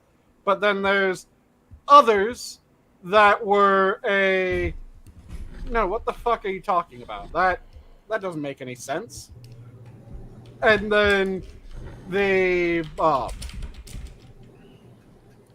started talking about, well, we should be, as a species, really moving past having sports that are geared towards male bodies. And again, Joe went, okay, we didn't determine that they're geared towards male bodies. Also, what the hell would that look like? Well, I'm not sure, but I just think that as a species, we should be past that point. Okay, so how would we get there? #current year, man. Yeah. Well, how would we get there? What would that look like? What sort of sports? Well, I'm not really sure. That would be something that we have to really talk about. It would be something that, yeah, it was, again, like 90% of it was appeal to authority. And he didn't do any of his own interpretation. He didn't really synthesize any of the information. And he just had a really, really bad showing. And it was such a miserable showing that for months after that, he was constantly going to different far left wing and tanky talk shows and just shitting on Joe through all of them. Like he did, I think it was 2 or 3 different interviews with Hassan where it was just, yeah, Joe Rogan really tried to fuck me over because I thought we were just going to have a nice little conversation and I wasn't going to be called on anything. But then I started getting called on things and I just wanted to talk about my show. Fucking Hassan Piker streaming is too difficult. Oh, God. Streaming is too difficult, Hassan Piker. I could give less of a fuck about what that guy says than literally anyone else. Wait, no. Such a dumbass. All right. Quiz, what is he supposed to do? Starve to death? I His know, mother right? wasn't there Sometimes to you make him chicken nuggies. Yeah, well, sometimes you gotta order your Uber Eats, and then you have to wait for your Uber Eats, and it's super hard, guys. You don't understand what it's like being a streamer. God, I really like the Willie Mack show videos on Hassan. Dude. Oh yeah, the Willie Mack. I think the worst thing Hassan ever said when the October 16th attack happened, and he said that babies are settlers and it's okay to kill babies. Yep. Said Oh, that? God. Yeah. Yeah. There are baby settlers, and that's if they're in there, they are baby settlers, and it's okay. Socialism. He said that. Not he even said one. that to fucking. Yeah, fuck that guy. He said that to H3H3. Yep. Oh yeah, they had the falling out, dude. How bad do you have to be to get H3 to be like? Yeah, right. I would say I used to like Ethan back when he lived in New York, but there certainly is a California brain rot. It's real. Mm-hmm. The audience he cultivated, like it turned on him the moment this shit happened. You brought that audience. You made that audience. You fed that beast, and now that it slipped its leash and is attacking you, is your fault. Yep. Why is he as popular as he is? It's like I don't understand. Because people think that he's attractive. Also, he had his uncle massively bankroll him. Okay, wait, hold on. I'm not sure we're talking about the same person here. Oh, do you mean Ethan? Gabby, are you talking about H3 or Hassan? Hassan, because I'm talking about Hassan. Yes. Okay.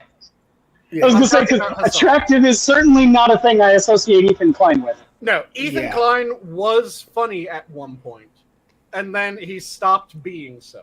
And that was how he became famous. And it's still just him coasting on he was once funny.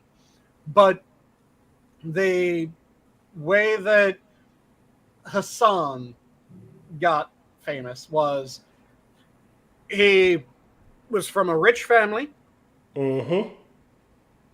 He then came to America to live in California on his rich family's dime as they paid for his college. He then got a job with his uncle through a nepotism hire. And he started doing some of their social media stuff, but also kind of angled to get a speaking part.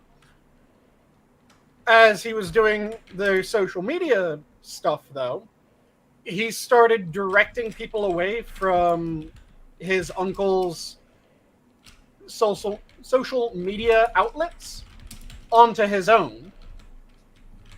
And he kept on saying more insane shit that was pushing everything further and further on his own. So anyone that was interested in his uncle's already fairly insane positions got his uncle, by the way, being Cenk Uygur. Cenk Uygur from the Young Turks. Buffalo Man. The Young Turks. Yeah. Buffalo, yeah. So Buffalo Man. Yeah. No, that's Bosch. No. Chank said it's okay to pleasure a horse. Oh yeah, that's right. Yeah, ethical bestiality. Right. Yeah. I remember that now. Never let that shit die. What is it with these bread tubers and wanting to fuck horses, man? Right, Bob? I don't know. Hank, what's going on? Look. Never let that shit die. They need to seize the means of equine reproduction. Yes. This is what I think. I think they're trying to create centaurs.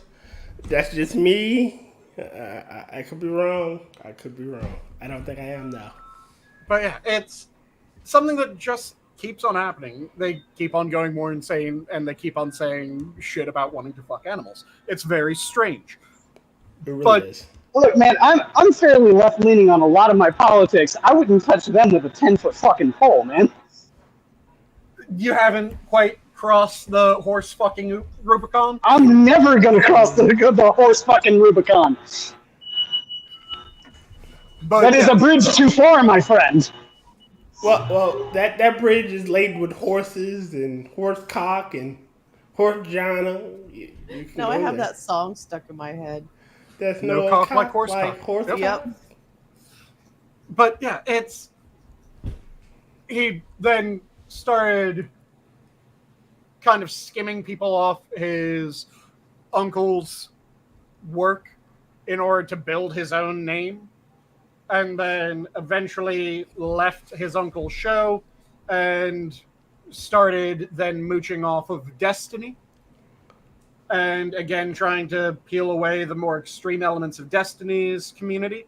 Then he did the same with Vaush, and he did the same with one or two others as well. It was very funny seeing Anna Kasparian call out Hassan Piker for not taking accountability for anything. Yep. on Twitter. That was so fucking funny. Oh my god. It's on some kind of redemption arc. I'm starting to like that girl. Yeah, I'm kind of liking Anna Kasparian right about now. Yeah, because she's acknowledged where she's fucked up. Yeah. She's acknowledged how she fucked up. And she isn't just trying to go, well, no, I was in the right, and I've always been in the right, and just going more and more extreme, which is what so many people... But see, Sanguine, she's fucking better than you, alright? She's fucking better than you. You are garbage. Get off the stage, you fat fuck. But it's wrong to body shame. Yeah, and that's the reason why she's more palatable than the others. She still says stupid shit. Yes. But at least there's... She's showing she can be self-aware, which is more than a lot of like communist bread tubers will do. The other one that I'm supremely surprised at is now Brianna Wu. Oh god. Yeah. The Wu Have you seen some of the shit on? Oh no, have you not seen some of the stuff on Twitter that she's been talking about? No. So the trans lobby, she's persona non grata, man. She's said things like, even though I disagree with Republicans, I can actually talk to them, and shit like that, which has made her persona non grata on the extreme left. It's really amazing to see. That's the thing that keeps on being said, and everyone shits the bed whenever someone else says it. But there's a reason why that keeps on getting said. Now, this isn't everyone, because there are the insane nut jobs, but currently the insane nut jobs are being ostracized on the right to a fair degree. Not entirely, but to a fair degree. And even the not enough. I wouldn't be surprised. I wouldn't be satisfied with that on the right until Matt Walsh is in his grave, but that's okay. But even with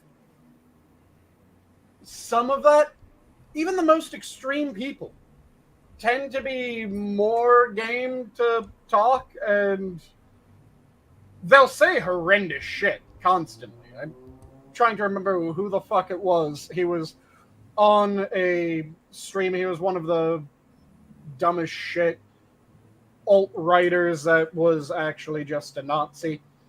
Mm-hmm. And he was on a stream with a bunch of... Which one? Yeah, that's one of the issues. But he was on a stream with a bunch of people that were all not white. And he was saying that it's difficult when you have a multicultural area, and even just living with someone who's of a different race, it makes things more difficult. And someone went, well, how the hell does it make things more difficult? And he said, well, you argue about when to use certain things, when you can use the bathroom, when the bathroom is going to be occupied. And they went, wait, you think that you wouldn't argue with a white person about that? And he said, no, not as much. And everyone just laughed at him. Really? But at the same time, he was saying horrendous shit, but he was having a conversation with people that he doesn't view as anywhere near as good as he is or as glorious as he is, because again, he is one of the actual racists, and he was talking to a bunch of non-white people, but he was having a very cordial conversation, with the exception of when you thought about anything that he was saying for half a second, you were going, well, you're kind of calling them all lesser than you. That's fucked up. But at the same time, it wasn't, well, fuck you, get out of here. Which, when you have that sort of dichotomy, yeah, you can understand why people are going, well, this side's nicer to me. They're saying fucked up shit, but at least I can talk to them. And that's always been... Well, yeah, I mean, that's That's really like a thing that I find that a lot of people need to think about with a lot of like modern day politics is the fact that it is not a us versus them sort of thing. It's just a different opinion or point of view, and it's it's no big deal. And treating it like it is, or treating it like it's a world-ending sort of thing, just it paints your opinion as being the one in the wrong. Yep. Because and the bread tubers and the leftists have been doing that for a long time. Yep. And it's the tragedy of politics. That politics isn't that everyone is in good and evil camps. The tragedy of politics is that it's a bunch of good people for the most part, not everyone, but when you're talking at large, it's a bunch of good people that all are trying to do the right thing, but they disagree what the right thing is and how it's best achieved. Or rather the solution to the problem. That's what it really comes down to. Is that it's not necessarily that there's a difference of opinion that there is a problem, it's a difference of opinion on how to solve the problem. Yep. Yes. But that's what I'm saying, that they disagree on what necessarily is the right thing, because there is an agreement that something about immigration is fucked up currently. One side says, well, we allow too many illegal immigrants, and we need to get rid of the illegal immigrants, and then some of them will say we should increase the number of legal immigrants. Some of them will say we should decrease immigration, at least for the time being. Then you have the other camp, which are saying, well, no, the problem with immigration is that immigration is too restrictive right now. And no person is illegal. The no person is illegal crowd. Some of them are completely honest and open, and they are good people that just they think that everyone should be allowed anywhere. Some of them have ulterior motives, and I say this just like some of the ones that say, well, we should pause immigration at least for the time being, are good and fine people that have their reasons, and others, they're hiding something else, where it's that they don't want to stop immigration for the time being. It's that they want to make it a racial immigration quota or some shit like that, which is fucked up. And it's like, oh, remember it was the Trump ban. You know where he pulled that data? Like, it was from Obama. From Obama. Thanks, Obama. Yep. And Obama. When they tried to say that the attempted travel ban to and from China was sexism and was racism. It was xenophobia. And it wasn't. It was, there's a disease that is originating from this area. We want to stop this disease, so let's stop the disease. There's a difference between those. There's a very, very clear difference between those. But people kept on trying to spin it out, and there were people that thought that there shouldn't be a travel ban because they didn't really see it as a big problem. The issue that I have with a lot of those people is that when the U.S. had a chance of limiting the number of cases that we had by limiting the ease with which the disease was able to get to the United States, they were against that. But then once the disease was here, they suddenly started making the disease be the worst thing that could ever happen. It was the plague times 3. Whereas a lot of the people that were saying, hey, we should try to keep this out of the country, so let's initiate these bans, and it's something that we should take serious the moment that it hit the country, they went, well, it's not as serious as we thought it was. And that is a more reasonable flow in the logic to me than the let's not keep it from coming to the country, but then once it's in the country, oh, we need to shut everything down. Fuck you. You hear like they want they're saying We need to have COVID amnesty. Yep. Fuck you, no. Yeah, there's people that... I'm trying to remember what country is currently arresting and suing someone for compiling a list of all the things that the various politicians had said during COVID that were demonizing people that didn't take COVID as seriously as them, or were demonizing people that were saying, look, it probably originated from the lab. And they're compiling a list of that and making it public so that everyone can see what these public figures had said. And there's a country that's trying to arrest them. And Well, I sincerely hope they're looking bipartisanly, because I know for a fact Jon Stewart said that. No, I think... Which part? Because I think this was a foreign country where this was happening. Well, I'm just saying, Jon Stewart said once that it originated in Wuhan, China, and there's the lab there, and, I think it might be connected. Oh, you think? Yep. Oh, Yeah, remember you were called a conspiracy theorist? But yeah, what the person was doing, like I said, they were assembling the list, and it was everyone that had been trying to make anyone that said that it probably originated from Wuhan out to be a conspiracy theorist. The things that they said to make people seem like conspiracy theorists, they added to the list.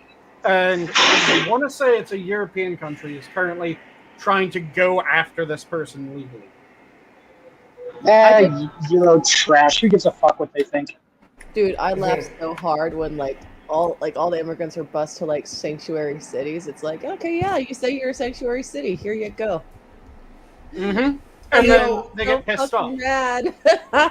Honestly, I believe no city should be able to say, "Oh, we're above the law." Yep. That if these were regular everyday criminals. Here's where I come down on this thing, right? What? I think that the border should be sacrosanct. You should be protecting it. However, the one reason why I'm kind of okay with sanctuary cities and the people that try to push it is because they're giving the giant middle finger to federal triple letter agencies. In this case, ICE. And I think more people should be giving the middle finger to three-letter agencies. All right, no. At this point, when you have armies of these fucks leeching off of the system, at this point you don't need to be thumbing your nose, because you're literally cutting off your nose to spite your face.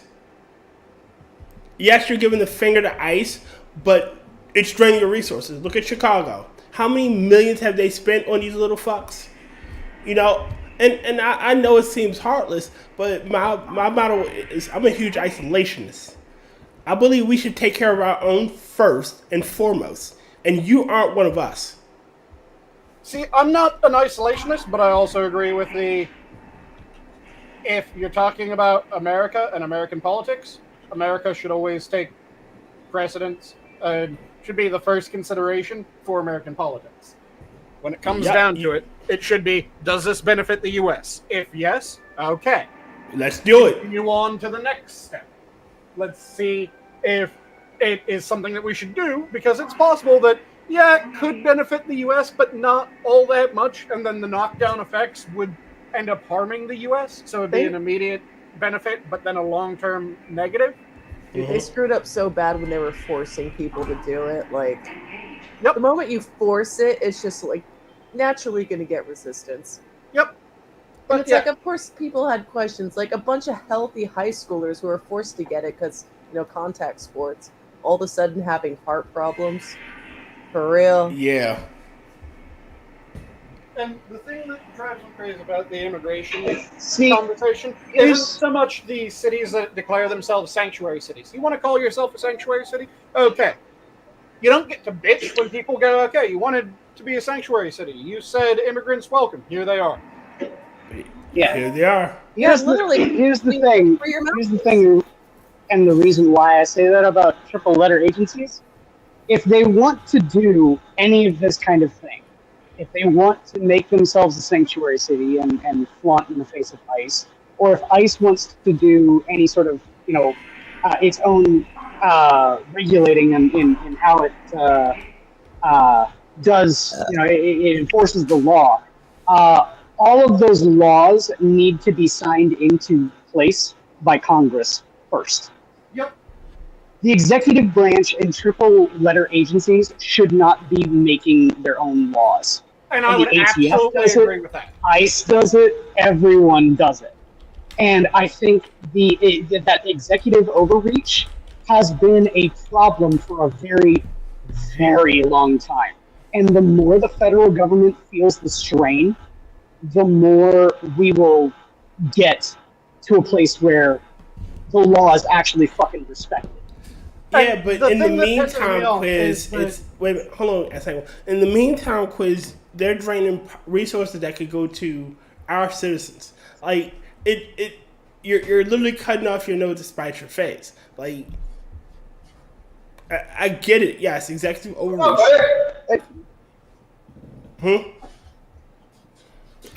I'm just saying that I get executive overreach. However, at some point, you got to realize with the greater of two evils.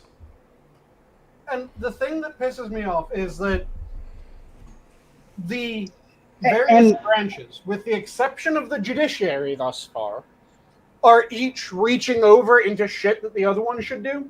Because you have legislative overreach into the executive. You have executive overreach into the legislative. I would say not quite so much in the legislative and the executive, mainly because the legislative doesn't do shit.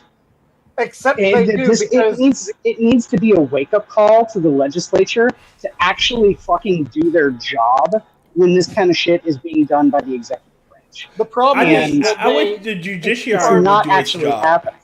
What's happening with the legislative overreach into the executive, Inquisitor, is that rather than the legislative doing its job, the legislative is going to executive agencies that they have the final control over, not the president, which that shouldn't be the case in the executive. The executive, the president should be the one who controls the executive. The legislative, they can control the funding, but they shouldn't have direct oversight and control of.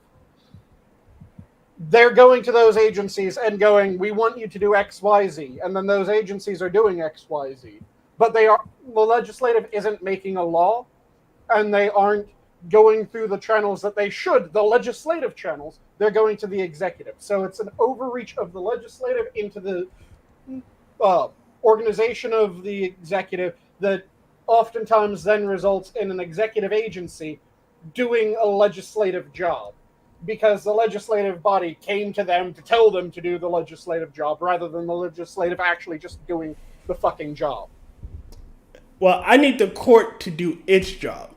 There should be, we're not going to hear this case. No, you need to hear all cases. And then you need to decide on the merits. Okay, this case, it's not really our issue. So we're going to bump it down to a lower court. Then you go through the channels. However, some issues you need to step firmly in and go, nope, this shit can't happen. Step off. Which they've been doing more often recently. I mean, there was just the striking of the bump stock ban. Yeah, but remember when Texas tried to sue Pennsylvania for violating its election laws, and the Supreme Court refused to hear it? Yeah, that. And they said they didn't have standing, and they brought up the issue is if Pennsylvania isn't doing its job in elections, it does affect my state. Yeah, that's one of the complicated ones. That's one of the annoying ones because it can be argued both ways. Where if you allow a state to... I think that when it comes to election, then okay, there's more ground to say that, yeah, a state should be able to sue another state. But there's the problem of if you open up a state can sue another state, then it probably won't just be election shit. and they erred too much on trying to avoid state versus state. I mean, but at some grievances need to be aired. Like when you refuse to hear shit, you don't air your grievances out, and it causes animosity, and they create bigger. You know, oh well, we can get away with doing shit because there's no one that's going to stop us. Yeah, like I said, it's one of those.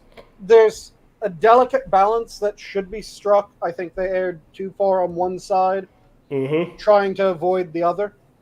Because if you allowed states to sue each other over perceived slights, then there's a chance that if you go for one of the states that is very big on the entire state's effectively sanctuary, then they might decide, well, Texas is preventing us from getting our immigrants. And that would be a very fucking weird case that shouldn't happen. Shouldn't waste time. I mean, the federal government sued Texas for putting up the barriers. The barriers. And the argument was that we have a right to protect our sovereignty. Yep. And the debate there was not that Texas was preventing them from getting their immigrants, even though that's functionally what it boiled down to.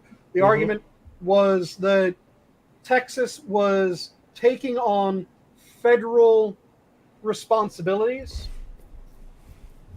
which that's an overreach of the state versus federal powers.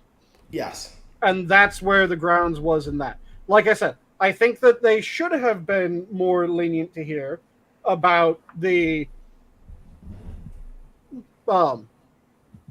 electoral improprieties, shall we say.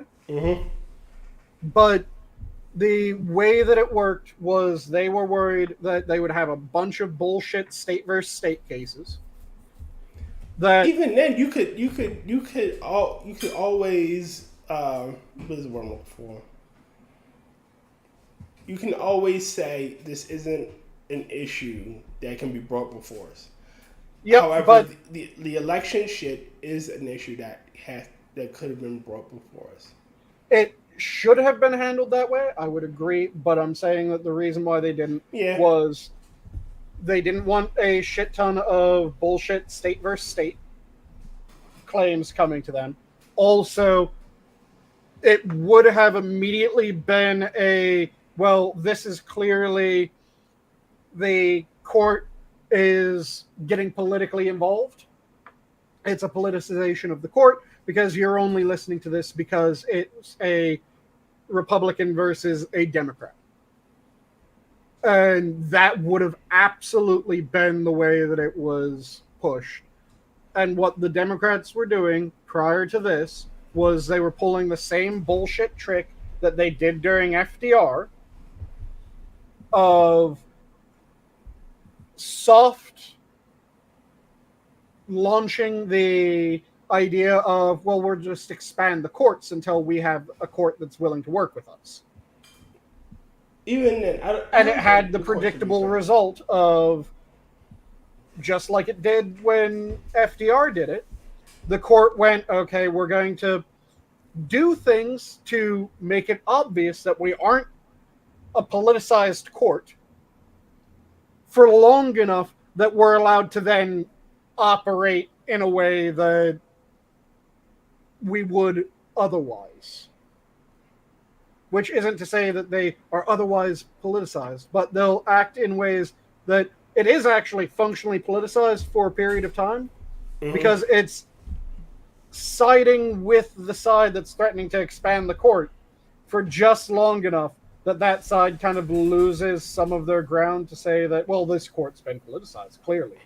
Because if they sided with you for a period of time, it's harder to say, well, this court's entirely against us. Well, they just sided with you on the past 4 cases. What do you mean it's entirely against you?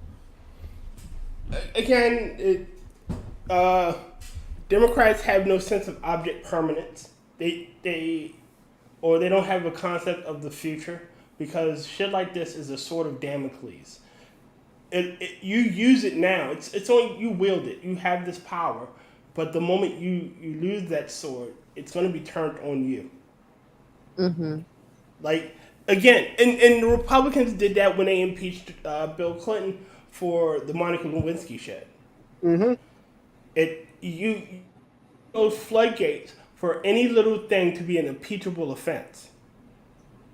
You opened those floodgates. You should have never went after them, because now when they got in power, that's when they did to Trump. They were in power and you did it to us. We're going to fucking do it to you. Remember the Count Dankula video? I forget which one exactly it was. I think it was like top 10 arguments for free speech. He's talking about like the government being a tank. And he's like, don't arm the tank, because you might like it now, but someone else is going to climb in and run that bitch, and they may not like you. I'm paraphrasing. And that's what I said with the COVID, the COVID shit. Those people that were advocating, mandatory, the government should make mandatory. Okay, and I was like, the moment somebody you don't like gets in power, and they use now you gotta take this shot for X, Y, and Z reasons. Oh, well, you opened those floodgates. You let them do it to begin with. You gave that power to the president. And now that someone you don't like is using that power that you gave the president, now you want to bitch. Never give your enemy something. You never take a power that you don't want your enemy having. Yep. You don't want to fight, using sticks and stones, because he's going to use sticks and stones too. Yep. It's the reason why I always phrase it as, you've just put that club on the table, and now it's open for anyone to grab. Mm-hmm. Because I bet you we'll see it come next. If Trump gets in, it's going to be a lot of that shit. Oh, well, you guys did it. It's only fair. Mm-hmm. But we were in power then. Exactly. Now I'm in power. And I'm going to use that because you guys used it. Wasn't it like the not the filibuster. It was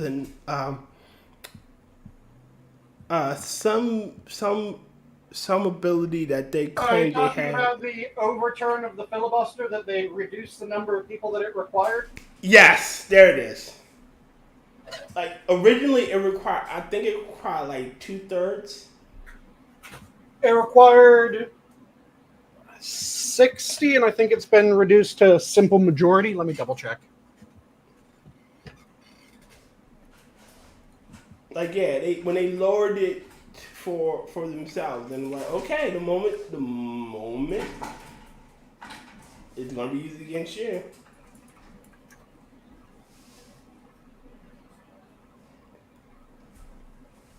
Hey, you gave him this power.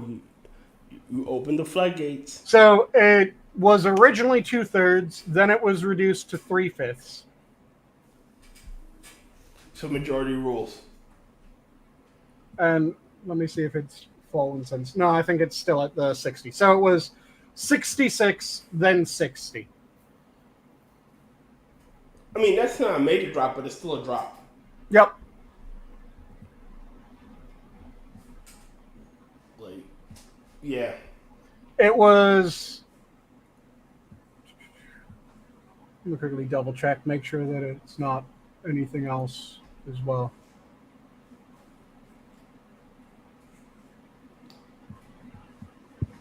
You're talking about for passing the bill or the Senate? Filibusters. Filibuster, and then know that filibuster was reduced from 66 to 60, but that was back in the 70s. There was one that was in the 2000s. Was that the majority needed to pass the bill was reduced, and it became a simple majority? I believe was a simple majority. I'm not fairly sure. I wasn't politically active back then. Well, I'm not sure you guys are using the right term here. A filibuster is when you like keep talking in one long, incredibly unbroken sentence, moving from topic to topic. A filibuster to stonewall a debate. That's what a You can filibuster. do that, but then A there's a filibuster vote is- to end a filibuster. That even if people have, even if someone's saying I want to filibuster, if you can get the vote needed in order to end the filibuster, it breaks. Well, a filibuster is them denying like, say the president enacts a law and they don't want that law enacted, they could filibuster the law. Well, not the president, the senators. Yeah. Okay, And this is literally the definition of a filibuster: an action such as a prolonged speech that obstructs progress in the legislative assembly while not technically contravening the required procedures. Like I think there was a senator that filibustered just by reading a cookbook for like 3 hours to end a That's a dick move. debate. yeah, Yeah, it's That's so stupid. it's an obstructive debate technique to literally. It's called talking a bill to death. like I That's said, what filibustering is. I just can't believe that's a thing. Like that's allowed. Oh yeah, no, it's filibuster- absolutely. It makes sense that the filibuster is allowed, but there's been a vote to end filibusters because you can vote to end a filibuster. You have to have a supermajority. That supermajority used to be 2/3. Then it became 60 in the 70s. Now we just pull fucking. Okay, so what you're talking about is essentially you can vote to end the filibuster by voting the 60-30, like while the filibuster is going on. So basically, it means like if there's enough overwhelming support for the bill, even though the opposition is sitting there just trying to talk the bill to death, so that like people can, that the bill will be tabled and people aren't going to pass it. If there is overwhelming support for the bill, people can just sit there and say, I don't give a fuck what you're talking about. I'm just going to pass the bill anyway. Fuck you. Yeah, there's a way of going, shut the fuck up, you're done, Yeah. we're moving on. Richard Head, required judicial enough. appointments to Supreme Court and federal courts was 60, now majority. That's Yeah. what I was just about to bring up because I looked it up. Since I knew that the filibuster one was back in the 70s. I think it was 75, where it went from 66 to 60. Then it was in the late teens, the early to mid teens was the one that was the court or the judicial nominees. Before that, which was the one that prompted the change for judicial nominees, was the executive nominees. So there was the executive nominees, which also needed a supermajority. Mm-hmm. Then it went down to a simple majority. And then after the executive nominees changed that way, there was the change for judicial nominees that it was, well, if the executive nominees only needs a simple majority, then the judicial nominee should only need a simple majority. Because they had the same rule up until the executive one was changed. Yeah. So the executive one was pushed forward by Democrats, if I remember correctly, and then the judicial was pushed forward by Republicans. Either that or it was the other way around. I wonder if, say, the founding fathers came back through time and saw what we become. I wonder what their reaction would be. I think a lot of the founding fathers would just be losing their absolute shit at the gigantic bureaucratic monster that the U.S. has become. But I also think that they would look at like the advancements in technology and the industrial revolutions that they're in today. I kind of see what you were going with here, so I don't know. I think it would start I think it's a little less this still exists. cut and dry. Yeah. I think it would start with holy shit, this still exists. The funny bit about filibustering, by the way, the magic minute in the House of Representatives allows party speakers to speak for as long as they wish. Kevin McCarthy, a Republican, set the record for the longest speech on the House floor, 8 hours and 33 minutes. In opposition to the fucking Build Back Better Act. Yep. The break shit better act. Yeah, the increased spending. But yeah. The thing that I just had the idea and then I'm blank. Still passed though. That's the problem. Because it was the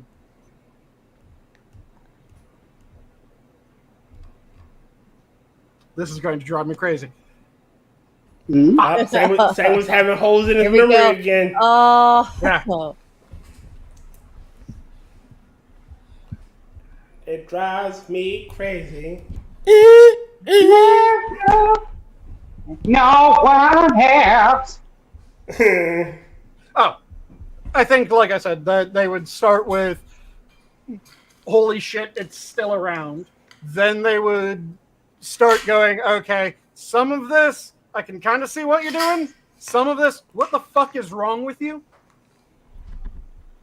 And then one of the main things that I think they would do is when they saw the ATF and they saw all the regulations about the ATF and what the ATF does, they would be going... Especially the ones that fought in the Revolutionary War. Yeah, they'd be going, what the fuck? What part of shall not be infringed did we stutter on? Every American should be able to own a tank if they can afford it. God damn it, it shall not be infringed. We even, in clarification, every fucking time that we were asked went, what do we mean by the militia? We mean everyone. The entire citizenry is the militia. When we were confused enough when people kept on asking us, hey, can I outfit a warship? Fucking yes! We said you could. Why are you asking us if you can? Yes, outfit one. When you can afford it, when people bring up the whole militia thing, I'm like, you do realize that we just, when that amendment was written, we had just gotten done fighting a revolution against a superpower in a guerrilla war, where literally the entire reason we won that is because the population, not a standing army, not a militia, each individual person could own a gun and fight against an occupying enemy. Hell, shit. We had, like you said, it was guerrilla warfare. We had small pockets of fucking generals, not official generals, like military, but just like, hey, we're gonna attack those fucks. Let's do this shit. One of my favorite generals a colonel, I believe. I don't think he was a general, but he might have been a general. One of my favorite colonels from the Revolutionary War that had one of the most what the fuck happened here victories is, do you guys know the story about Ethan Allen and his Green Mountain Boys? No. Taking Fort Ticonderoga? Nope. So Ethan Allen was, first of all, a fucking giant. And when I say a fucking giant, you know how, like, everyone says, oh yeah, George Washington was surprisingly tall for his time? Mm-hmm. Because he was like 6'2". Ethan Allen was something like 6'8". Damn. Neat. So, a fucking giant of a man, especially for that day and age when like 5'6" was the average height for a man. Relative to yours?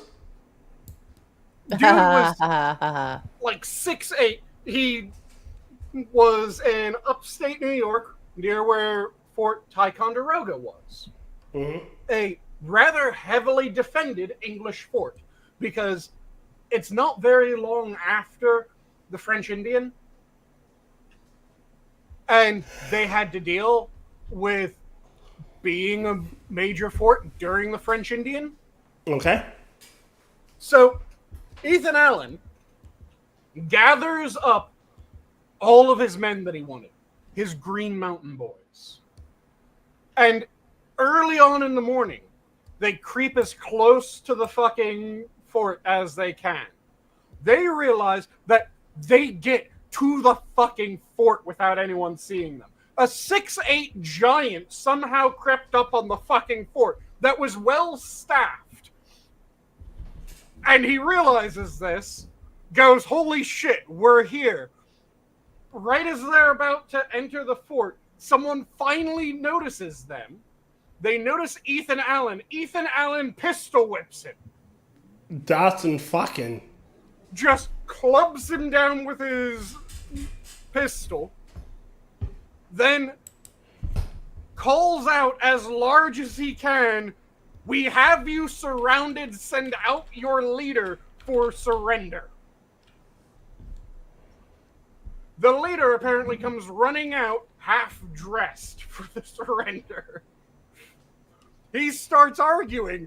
Ethan Allen slaps him. The fort is surrendered. The battle was won by a pistol whip and a slap. God damn.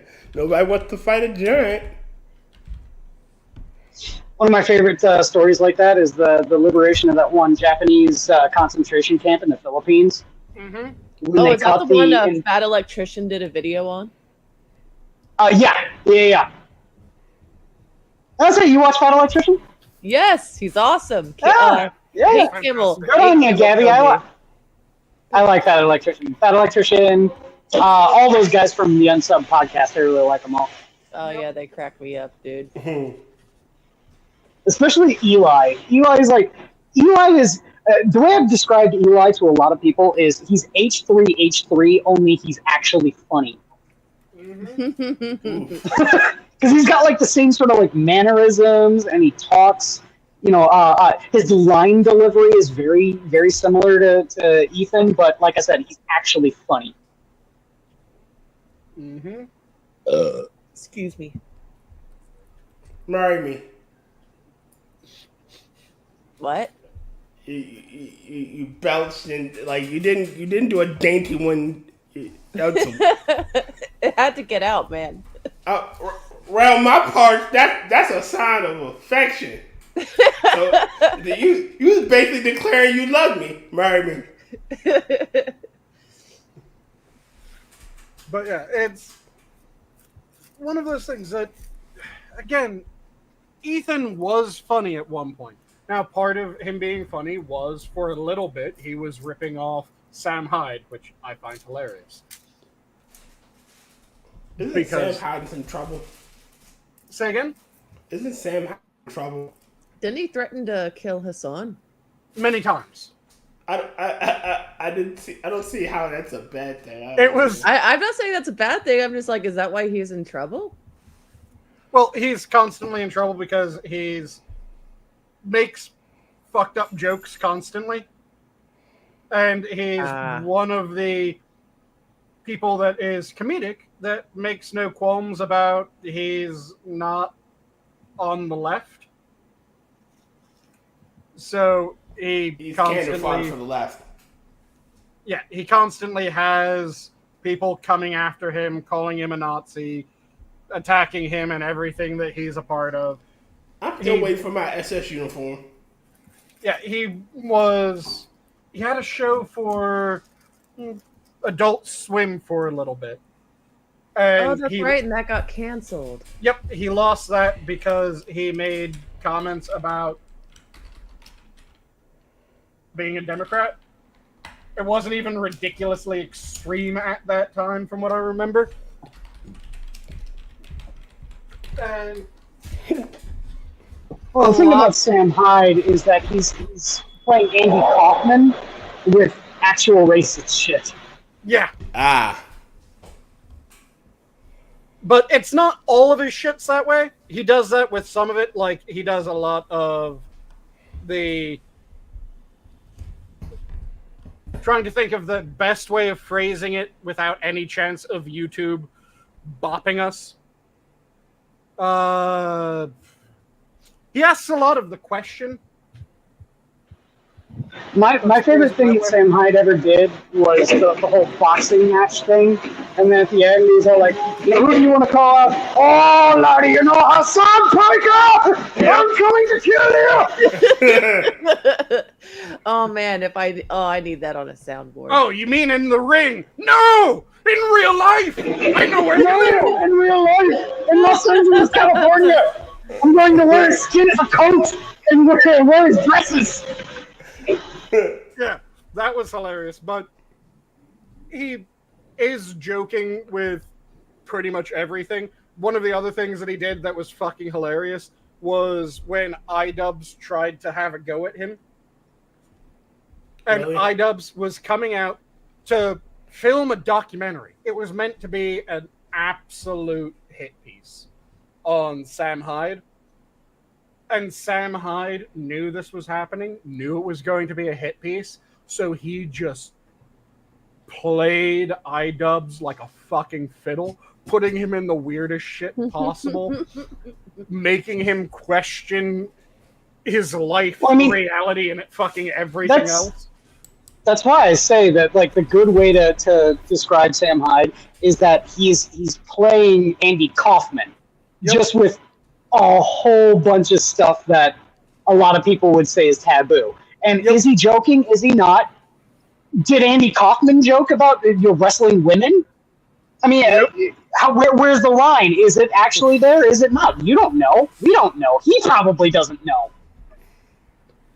But when it came to the iDubbbz thing, one of the funniest bits was he told iDubbbz that he was taking him along for something really special that he and his team do every day.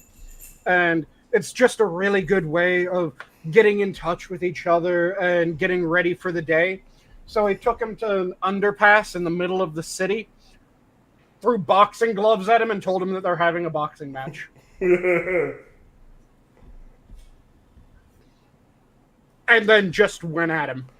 That was fucking hilarious because you could see iDubbbz look at the gloves, look at Sam like, are you serious? And Sam showing absolutely no sign that it was a joke. To be fair with that, I need to see that. I think that iDubbbz probably rolled with that way better than a lot of people would, and I think that was probably his whole impetus and the reason for creating Creator Clash. Yep. But then there was also a bit where Sam Hyde and his team thought of everything in order to just make this the most ridiculous experience that iDubbbz had ever gone through. So they did weird shit. Like, they went out and they found dead bugs and just scattered them around the entire office. And I don't mean like a couple dead flies. No. They found hundreds of dead bugs and just scattered them around the entire office. That was another thing they did too, is the fact that they didn't have an office. Yep. They went to the dentist's office for that entire bit. Yep. They had a drug addict that they paid for a period of time to pretend to be Sam Hyde's girlfriend.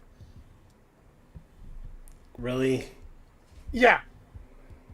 And iDubbbz tried to save the girlfriend, which was hilarious. There was just all kinds of shit that they did purely to fuck with iDubbbz.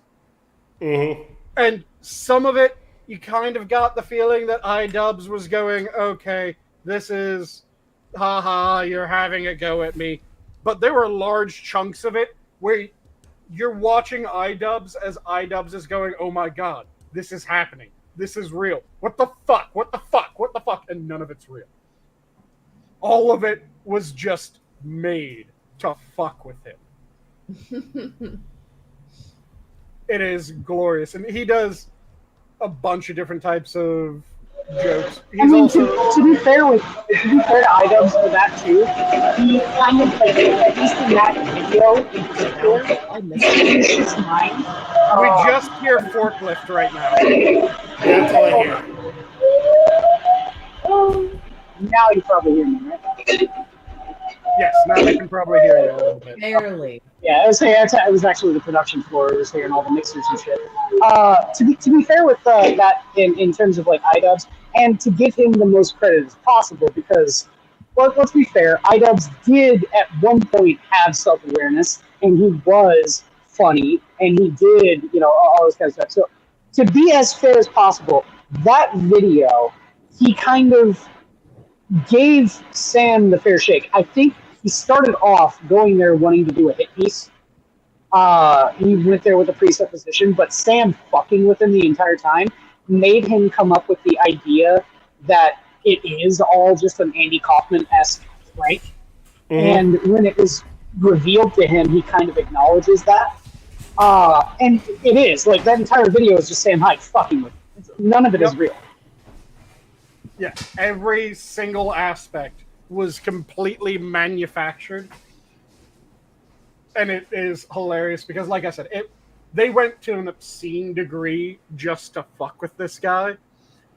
It's actually quite impressive. Yeah, the finding dead bugs. Who the fuck thinks, let's find dead bugs and just scatter them around the office? They had random bolts and nuts that they just placed places to fall at different times in order to fuck with him and make him think that everything was falling apart. They just, like I said, the drug addict that they paid for a couple days to act like they were Sam Hyde's girlfriend. My favorite bit was at the very end when they revealed that all of it was just to fuck with him. It was a range day, and they all took out their guns and shot with iDubbbz. Yep. So it's like everyone's there, armed at the range, shooting. And they're like, all of this has just been to fuck with you. Yep. But yeah, It's just a prank. He does all kinds of weird and fucked up jokes. Like, his most recent endeavor is the fish tank. Are you guys familiar with what the fish tank is? I'm not going to sit here and say that all of Sam Hyde's jokes are funny. There are a lot of bombs in what he does. Oh, yeah.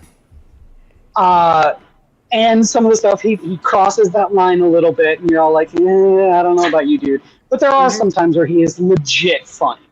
And I think that's the sort of thing, is like, his whole persona is the edgy comedian.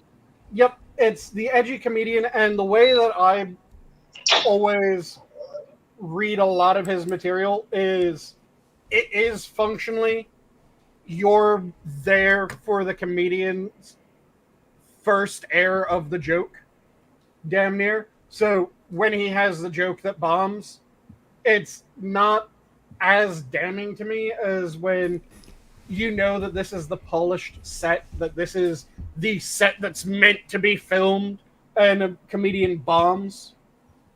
So the torture streams that Johnny does of everyone watch a god-awful comedian, and you know that this is meant to be their set. They've polished this material for months and months, but now it's their new film that they're doing for it. It's their new recorded show, so this is supposed to be the best of their material. And you're just watching it going, I haven't laughed. It's an hour and a half in. I haven't even chuckled. What the fuck? That's inexcusable to me. But if you're at a comedy club and it's not the polished set that you're watching, it's just the comedian trying out material, and there's good jokes, there's bad jokes, that's more enjoyable. And Sam has always read to me more of the latter than the former.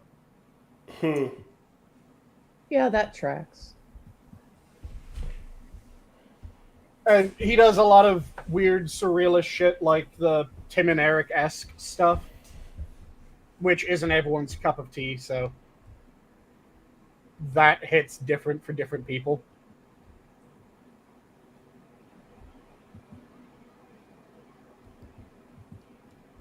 But yeah, it's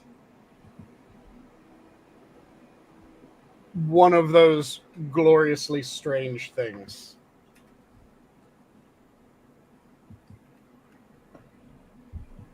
God damn it.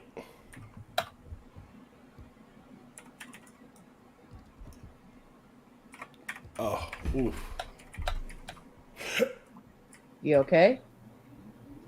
Cat Are you dying claw. on us? Or did you forget to breathe? Oh, cat leg.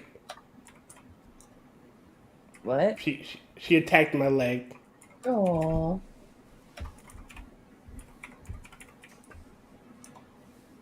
It's Remember just to breathe. something she does. Thank you. I was ahead, slowly choking. I was like, gotta remember to do that. Yeah, it's amazing the things that people think that black people aren't able to do for some random fucking reason. The bigotry of low expectations is absolutely real. Yep. I'm gonna really I'm gonna treat any person I see like as a person. Yep. You are just like a meat sack like the rest of us until you show me otherwise. I always find it funny. Do you know where the D&D videos are? Yes. Do you have a license? Yes, I have a license. Oh, okay. I was told that you didn't. I was told that you didn't know how to even get them. Do you know where the DMV is? Yes, I know where the DMV is. I'm just going to come out and say, you comparing Sam Hyde to Tim and Eric, that's probably the reason why I don't really like them all too much. Say again? I don't like Tim and Eric. So you comparing him to Tim and Eric, it's probably why I don't find Tim and Eric funny at all. Like, at all. Yeah, and it's not all of Sam's stuff is that surrealist Tim and Eric type so stuff. Some of it is. Yeah. But some of it definitely is. And I can absolutely understand if Tim and Eric-esque skits aren't your thing and those bomb for you. They tend to bomb for me too. There's some Tim and Eric that I will find funny, and then there's other Tim and Eric that I'm just going, oh, that was what the joke was. You get a soft chuckle like, yeah. Where it isn't really good, it's just kind of a, oh, okay. That was an experience, I guess. You go, is this it? Yeah, this is it. It's not really, it doesn't hit the same. So I can understand if that's your take on it. Because again, not everyone's joke is going to be for everyone. The weird thing that Sam Hyde has been doing recently is Fish Tank, which for those who don't know, Fish Tank is you take a bunch of internet train wrecks, you stick them in a Big Brother-esque house, and then you damn near psychologically torment them. Oh, it was some guy I was reading, like Turkey Tom did a video on him. Oh, are you talking about the Turkey Tom did a video on Airsoft Fatty and Summer, who were both in Fish Tank? I think it was Airsoft Fatty. Cause he hits on a girl and like she rejects him and he just goes fucking mental. Yep. For those who don't know, Turkey Tom, but yeah, I haven't seen that one. For those who don't know who Airsoft Fatty is a somewhat old internet, but not deep old internet, lol cow.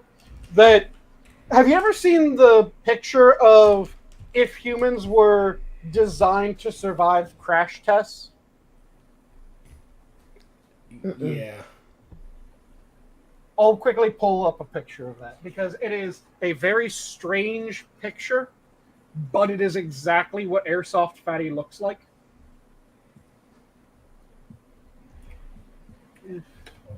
Yeah, he has a lot of Okay, so images.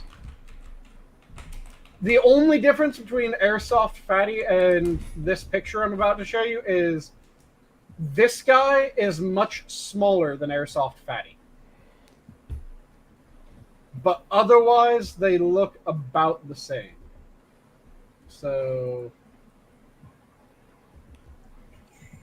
just opening up the picture in its own window. Here, Gabby. Share it. Yes. Airsoft Fatty. I'm about to show the picture of the crash test person. But if you sent her Airsoft Fatty, then she can compare Airsoft Fatty next to this guy. And like I said, the difference is Airsoft Fatty is fatter. But otherwise, they could be siblings. The fuck is that? This makes me sad. Like, I'm not even repulsed. That's just oddly depressing. Your life makes me sad. Your life makes me sad. Have none of you seen this picture before? I've seen No. it. Okay. At least one of you has. So, this It was... looks like that. At least the torso looks like that thing from The Shape of Water. Mhm. So the picture that I'm showing is an image that was generated by biologists and I want to say structural engineers. Oh, That- Kefki's right. It looks like a potato man. It looks like what was that one race from Doctor Who that's obsessed It with looks like a fighting? Centauran. Yes! Yes. Yes, it's a Centauran! Holy shit. But it was biologists and I want to say it was engineers came up with this mock-up of what a person would look like if a person was designed to survive car crashes. Are the ripples on the ribs supposed to be airbags or something? Those are additional fat pockets meant to cushion the ribs. Oh, okay. Also, the ribs Stomach. are much thicker, and they're designed for the force to come from the front at much greater force. So they're thicker ribs with these cushioning fat pockets. The way he's sitting, I'm sure he's going to be coming from the front with force. I'm sorry, what? God damn it! I wanted to copy the image so I could show people what the Centauran looks like, and it didn't fucking work. But yeah, that is... Oh, you were trying to get a copy of this That's one? a Centauran. No, so a Centauran, so they can see yeah. what by comparison what a Centauran looks like. Well, Sanguine can look that up and show him real quick. Yeah, Yep, let me quickly pull that up. one of the races that hasn't been ruined by Doctor Who yet. I refuse. Give him time. I had to be talked into watching Matt Smith, and he's not bad. I just David Tennant was my favorite. I'm sorry. No, Tennant David was Tennant amazing. was my favorite until he came back. I stopped watching David Tennant after Martha left. Donna was my favorite companion, and I will fight anybody. But they Yeah. ruined her too. I'll say this about Donna. She was okay for the single episode, the Christmas episode, but then I don't know, she just got on my nerves. And that's weird because I like her as an actor. She did a Warhammer audiobook. And she's really good. No, I like Donna because she wasn't a child. She was an adult woman going with the doctor. She So was Martha. No, Yeah, Martha's a grown-ass woman. No, Yeah, she was a doctor, dude. By comparison, they're children. Martha was a young adult. She was barely out of her 20s. She was a new doc. Yeah, and then Rose was basically a teenage child. And then here comes Donna Noble, who's an adult woman, sure of herself, and she's capable of, helping and being his equal. She didn't start off that way when she was Left introduced. the library. Donna Noble has been saved. Like Like, she saved his life a couple times, didn't she? Slapped the fuck out of him. I don't know, man. I also have a soft spot for the Donna era or not the Donna, the Martha era, because number one, my favorite episode, hands down, is in that series. Mm-hmm. What? Don't blink.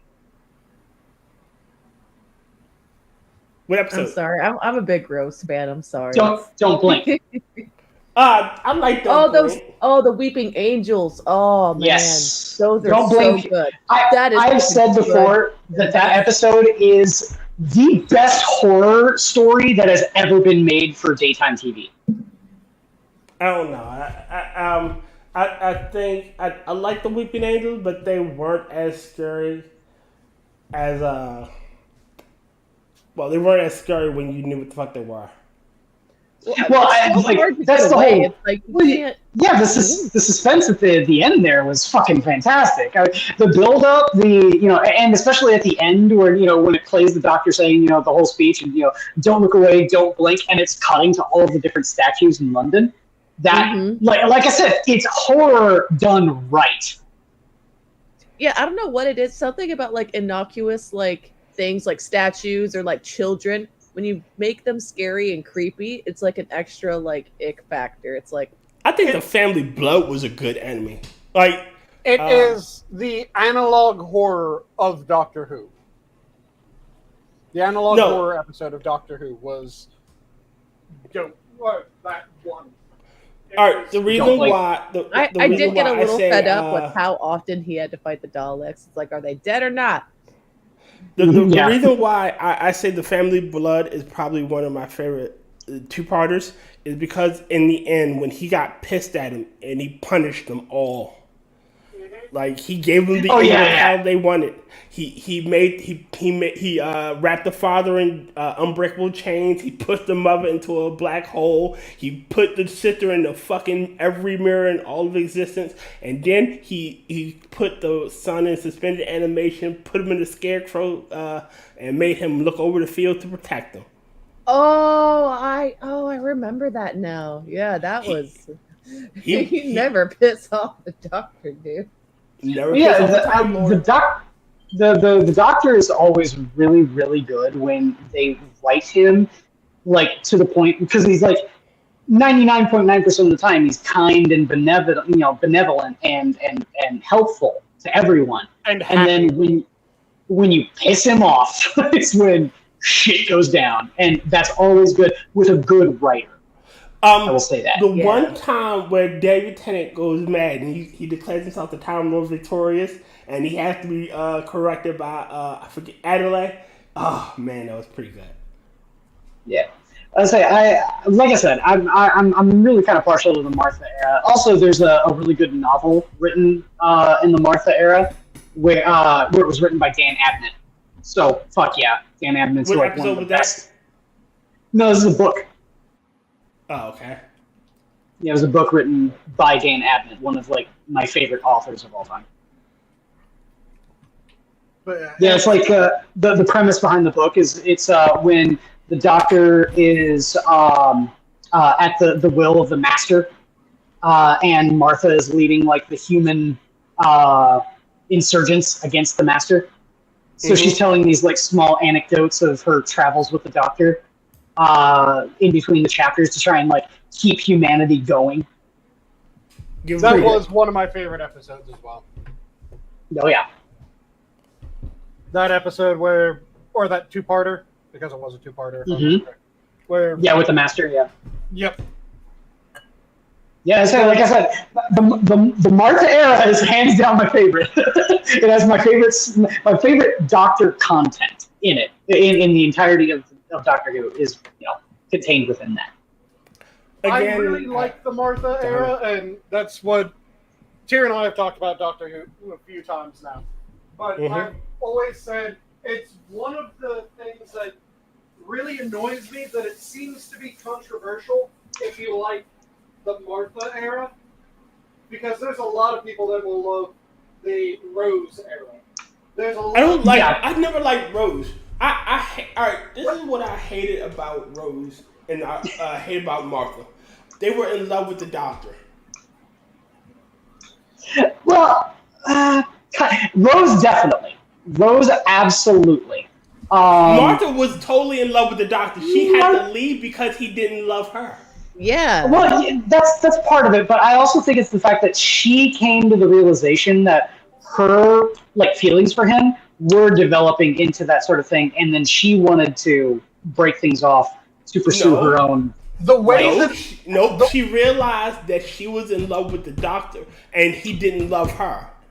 The way that I would phrase it is that Rose absolutely in love with the doctor. Martha, I would say, was enamored with the doctor.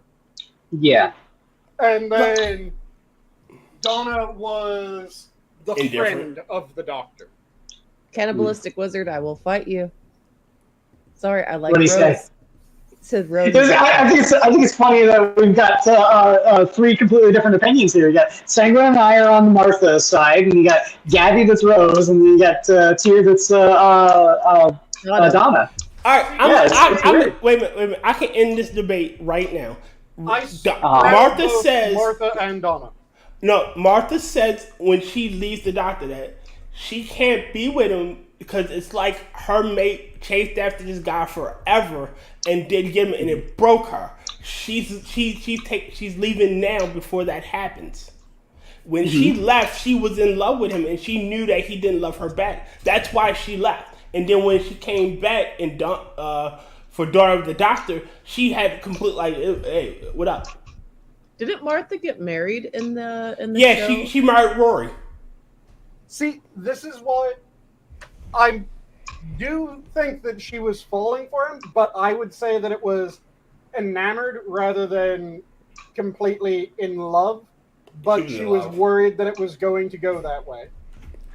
Nope. The line she gives. I think there's a line in it too, because I also think that she originally the reason why she even starts following the doctor in the first place, why she becomes the companion, is because it was like a trial by fire sort of thing. So I view a lot of their relationship more like two soldiers in the trenches, and then she just kind of got to that point where she caught feelings. Well, I mean, to be fair, I'm not even debating that. He did kiss her. It's like when in the first episode they met. Yeah. I'm not going to debate with you that she wasn't in love with him. Sure, I think that too. But or it's maybe enamored, like Sanguine said. I don't think it went that far, but it was. It was going. It wasn't that deep. But yeah, it was going that deep. Yeah. And again, I would say that if I'm talking about my favorite companion, it is a tie between Martha and Donna, because I love Donna, especially early Donna. Yeah, she didn't start off the best, but late Donna, I couldn't get past the first episode, man. Fair enough. Late Donna, she's amazing. And like I said, it's not because I don't like her as an actor. Like I said, she did this audio drama for Warhammer, and she's fantastic. She plays Inquisitor fucking Greyfax. I love her. I did like the Oedipus episode. That cracked me up. Remember the little fat, balls of fat creatures?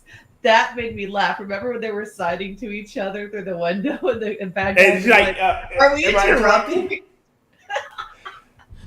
No, I think Donna should have got a second season, and they should have played up the Dr. Donna and the Meta Crisis. That should have been the second season of Donna, dealing with the Meta Crisis, having her have random spurts of intelligence and then her glitching. Yep. But yeah, Donna was an amazing companion. Like I said, one of my favorites. Martha, I loved Martha because the way I felt was Rose. Yeah, she loved the Doctor. The Doctor pretty much loved her as well. And there was that very strong connection, but she was also, as the youngest, the most childlike of them. Yeah, true. Then with Martha, she was definitely more together than Rose was, but she had the that she was enamored with the Doctor, and that kind of made her more, not childlike, but it made it so that she wasn't an equal of the Doctor. I think that's one thing that like all the companions have, at least at some point, is the whimsy of going along with the Doctor. Oh yeah, there's definite whimsy, but there's a difference between it being whimsy and it being, again, a childlikeness to me. I don't see that as childlike. Yeah. I'm not saying that it's... I'm saying that there's a difference between the whimsy and the childlikeness, where it's the teenager crushing on someone sort of feel. I never got that with Martha. I absolutely got that with Rose. Rose was all that. Martha, I got twinges of that, which she was early 20-something. So kind of makes sense to me that it isn't a completely matured feeling yet. And due to that, there's that little bit of, okay, this kind of feels like young, unrequited love. And then with Donna, it was these are two close friends. So each of them gave something else. So I liked them all. But Same. Rose was my least favorite of them because of how that relationship was. And I love how even when we ranked the all three, we still have different. Because like me, I love I would go Martha, Rose, Donna. Okay, yeah, for me, Rose offered the. But like she didn't fall for the first iteration. Eccleston, she fell for David's Doctor. Yeah. So. Well, come on, Eccleston's not an ugly dude. Come on. And I didn't say he was. He's a handsome bloke. Yeah. I'm just saying it didn't start from romance. Like she was just like, this guy's... I am going to say though, Eccleston is probably my second favorite of the new docs that I saw. Because for me, I never got into Matt Smith at all because I couldn't get past Donna. So like I've seen a little bit of stuff about Matt Smith, but in terms of like the only Doctors that I've ever seen, from the new stuff, as same, Tennant and Eccleston. Dax has proposed a great game, a game of kill, marry, fuck. Okay, like fuck, marry, kill, Martha, Rose. Go. All right. Fuck Rose, marry Martha, kill Donna.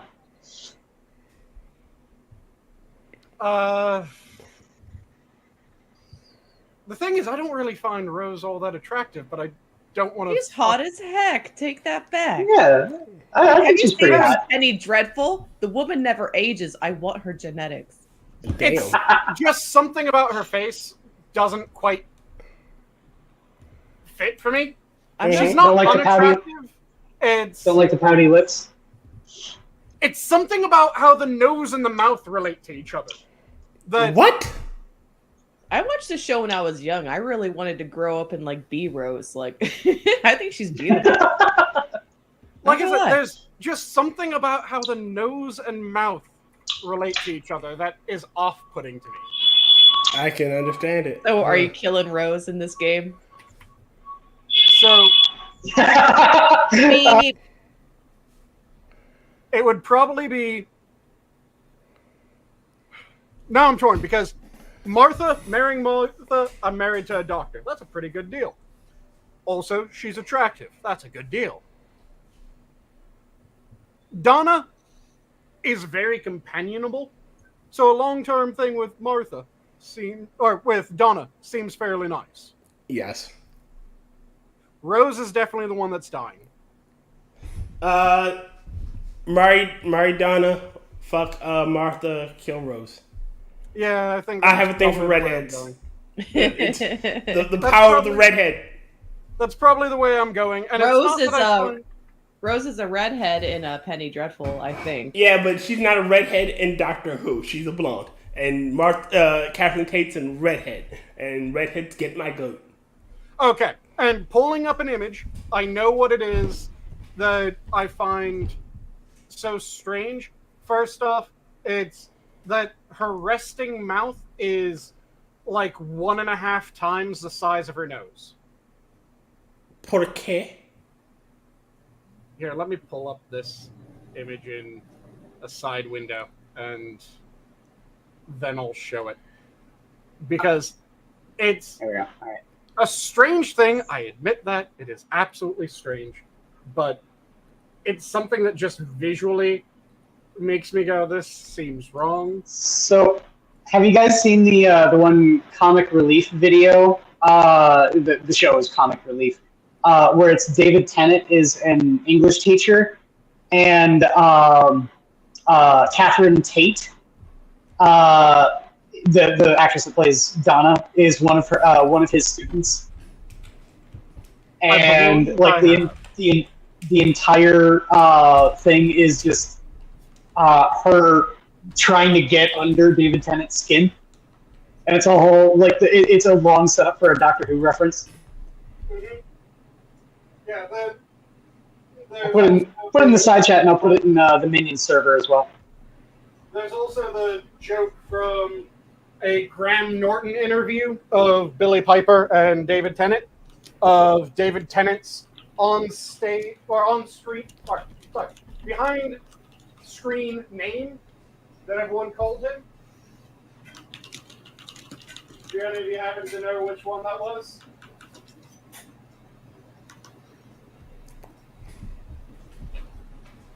I bet Donna gives the best head, Cannibalistic Wizard.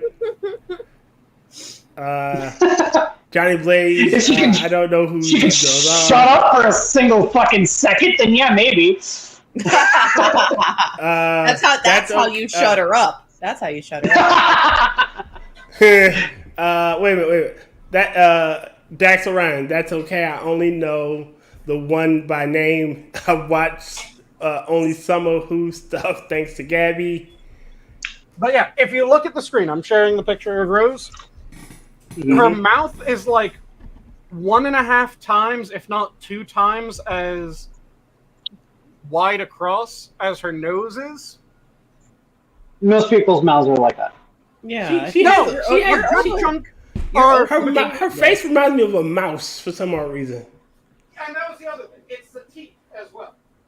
She has a bit of an overbite, but I mean, it's how? I cannot believe what I'm hearing. A bunny bite is incredibly sexy on a woman. Are you fucking kidding me? Thank you, Quiz. I like this guy. It's both those things working together.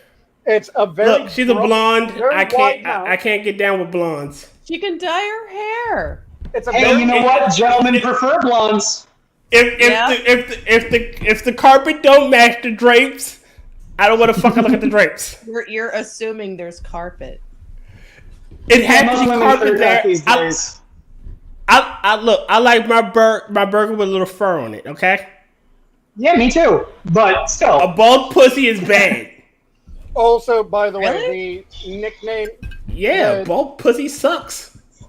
I think, Gabby, a lot of men would probably say the same thing, but it's a really weird misconception with culture these days that women think that men prefer bald. Yeah, I don't think we do. Worldview right now. Yeah, I personally, I think that a nice trim is better. I mean, we're not talking full bush. That's weird. Okay. You don't want to go all 60s porn. Yeah, no, I would rather not have to go down there with a with a machete, to find the pearl. I'd rather I want to at least see some hair there, a nice, like you said, a nice trim, but a completely bald pussy sucks. Yeah, it's gross. I like a little to nothing. Doesn't bother me. Johnny's got a good point. Yeah, you don't want to have hair in your teeth. Yeah, I'm If she's not sucking out her own pubes when we make out, hey, what the fuck is it then? I really wish I could turn on my camera. Right now. Again, my take is no to the 70s bush, but anything from maintained and down, that's good. Yeah, I take you. Sometimes you like the lawn to be nicely trimmed. You don't want a naked lawn. That's just weird. See, but you have a narrower. And see, this is a rare opportunity here. What do women think about men? Is it clear cut, or would you rather have men have something down there? It's never much mattered to me. I don't think I've ever been with anyone exceptionally hairy. But no, you don't have to be bald. That's weird.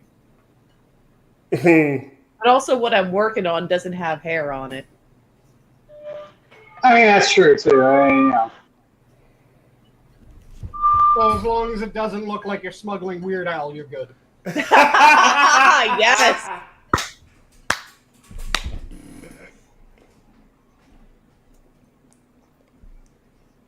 But yeah, like I said, she's not an unattractive woman. She just doesn't do it for me. And there's something that gives me that something feels wrong when I look at you're crazy, man.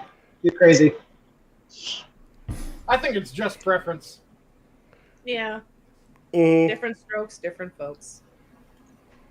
Again, I like my meal to have a little hair on it, you know. just for my comfort, you know. That way I can see if the carpet matches the drapes, especially if they're red.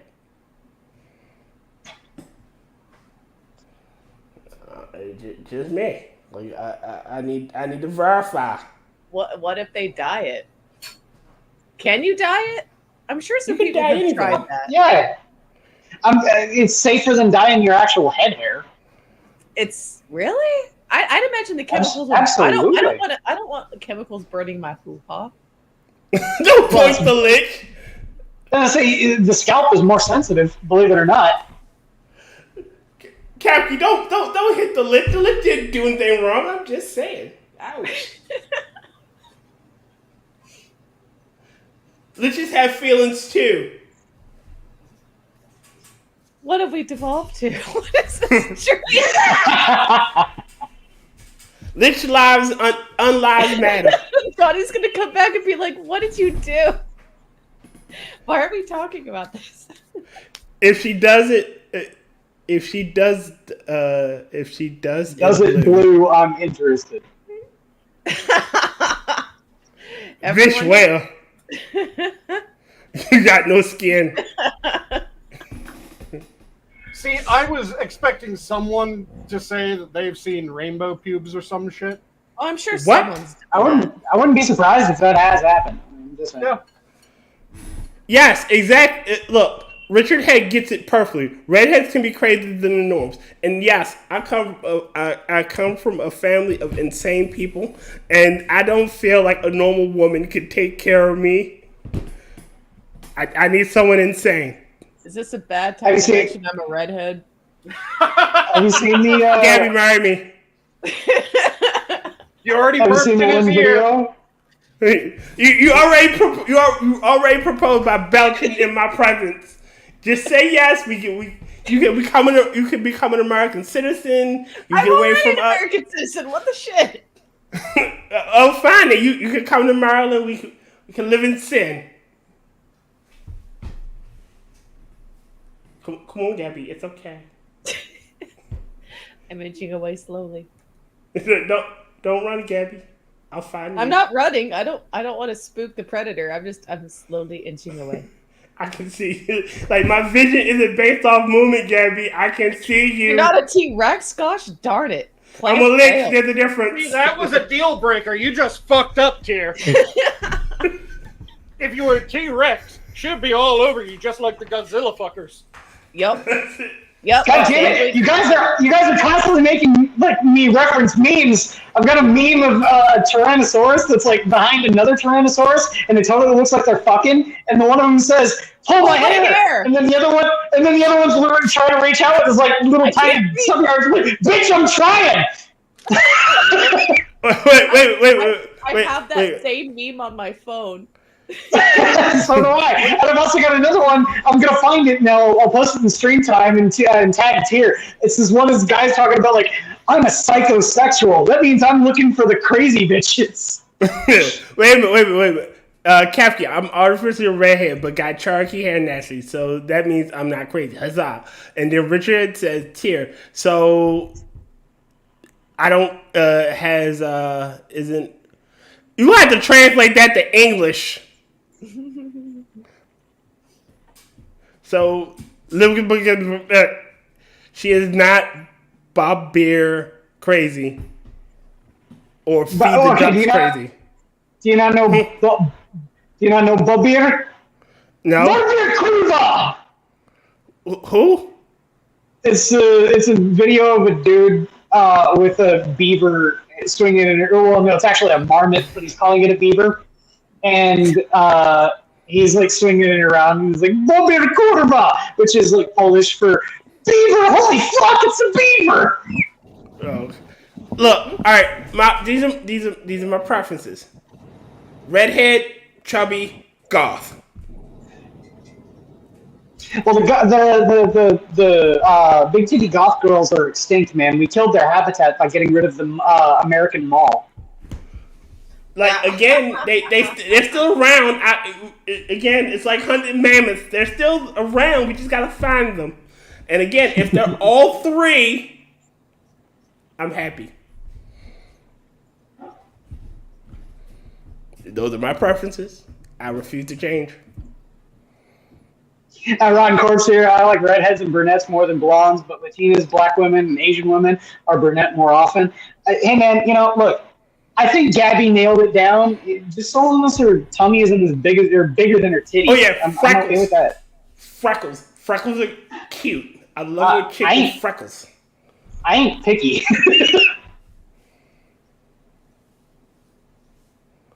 Oh, Lorena Bobbitt. Guys like freckles? I'm so. Oh, Bobbitt. So you said Bobbitt. Kurva. Yeah, Lorena Bobbitt. I'm so And it wasn't her husband. It was No, it was John. It was her husband. Yeah, it was John Bobbitt. Yeah. Because I would think of Butterfugo. Yeah, Yeah, no. Did you know that John Bobbitt, after getting his dick sewn back on, he became a porn star? Yeah, he Franken Dick. Yep. He did the Franken Dick. See, the problem was she didn't want to tell him, but she really preferred her men clean shaven. She just shaved a bit too close.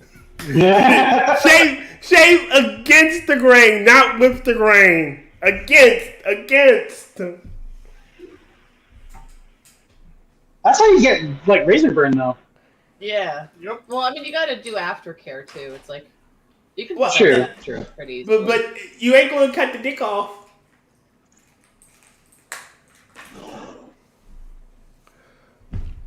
Ryan Corbs, I like a well-shaped ass is better than a fat ass.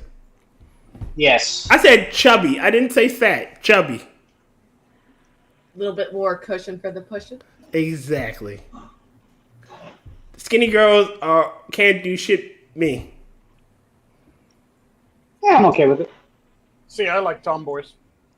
Oh yeah, Same. good tomboy. Yeah.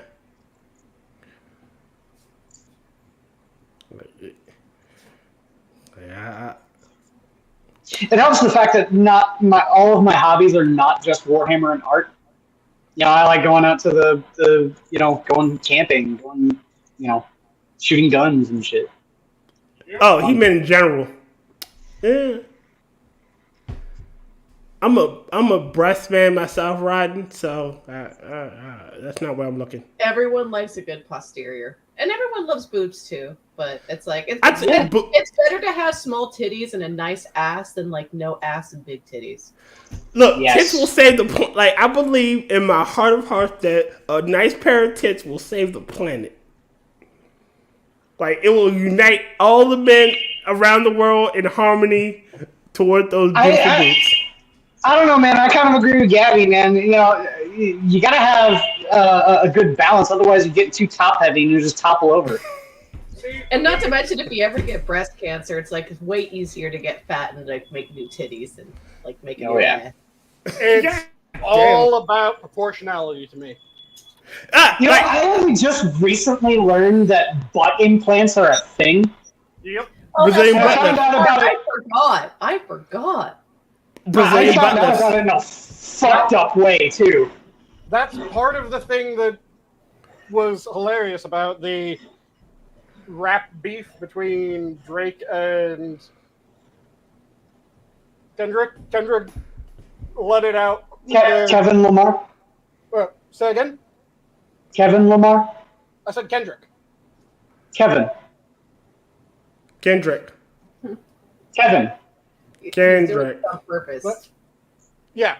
Kevin. It was Keith. the second time that it come out that Drake had a butt lift. Come on, Sanguine. You don't know the reference to Kevin Lamar? I'm trying to remember it. It's Four Loko! Yes! Yes. Okay. It was when they said that they have a new beef with Kevin Lamar. Yep. Because of the Bow Bow. Yeah. What? Yep.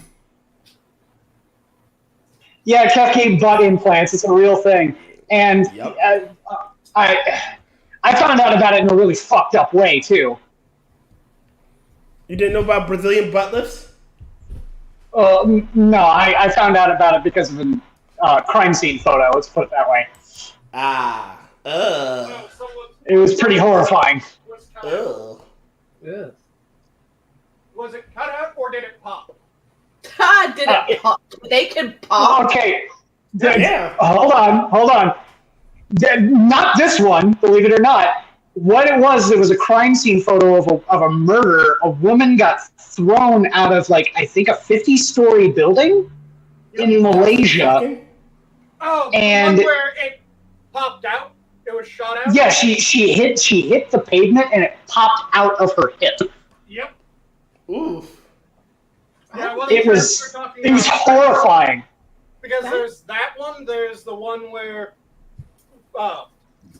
it popped, and there was one where it was removed. It's a good thing I'm so desensitized to violence. Yeah. I think Kefki's having a mental breakdown. Oh shit, I just noticed the time. We have been going for 3 hours. Time flies when you're having fun. Yeah. Yep.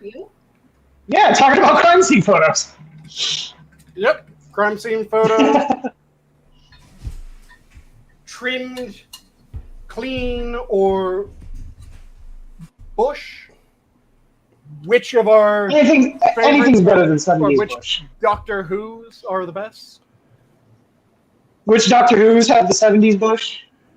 Oh, Lord Jesus Christ. Oh, that one's easy. You know the person most likely to have the 70s bush is probably Donna. But yeah, probably. At the same time, I think Donna, during an interview, functionally said that she was clean. How do you know these things? I hear things and I remember them.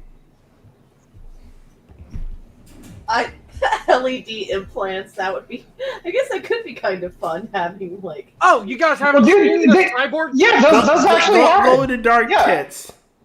Yeah. Yeah, the people actually do that. Yeah, why? And like have them like Bluetooth sync to their phone so they can like tap a couple of things on the phone and the titties glow. Wait a minute, I have to see this. LED. It's real. Breast implants. Fun. Yeah, it's absolutely real. I want to see this. The fuck is what is out? Each day we stray further and further from God. The attractive Chinese woman with the huge bolt-ons. that has the LED tits? You just looked it up. I'm asking which one did you look at? Oh wait a minute! I'm trying to see because the first time that I heard about the LED bolt-ons, there's a female content creator from China that she has ridiculous amount of body mod on herself, but she's extremely skilled with tech. Oh yeah, she has me blocked. Oh, did you say something about China? No, she went full like CCP like, and I didn't even add her. I didn't reply to anything she was in. I just mentioned her name and said it's kind of a shame what she's doing. Like, it sucks, but I get it. And she blocked me. She name searches herself. If you criticize her, you're blocked. She was. It's like sexy robot or cyber sexy, something sexy. Yeah. Each day we stray further and further from the light of God. She was better about that before Vox tried. I think it was Vox. It was either Vox. Oh yeah. She got doxxed and everything. Yeah. Yep. And the main thing is that they doxed that she's a lesbian. Yeah, I know. Which is illegal in China. So, ever since she got doxed as a lesbian in China, which is illegal again, she's tried to functionally protect herself by parroting. Yeah, she's parroting all the talking points, yeah. Yep. And that's what I mentioned. And, like, I didn't even add her or reply to anything in her, like, tweets or anything. She found it and blocked me. Yep. Yeah, getting her social credit score back up. Yeah, because they'll do fucked up things. So she posted stuff like, on average, due to surveys, it's like Chinese people are some of the happiest and most free on the planet. I'm like, yeah, it's absolute bullshit. Like I said, it's if you're part of the party, I'm sure. She's trying desperately to not have the party come down on her because she's a unwanted minority within China. But yeah, she was the first one that I saw do the LED tits. There was a woman that did this amazing like cyber augmentation where she had like an RFID like thing on her phone.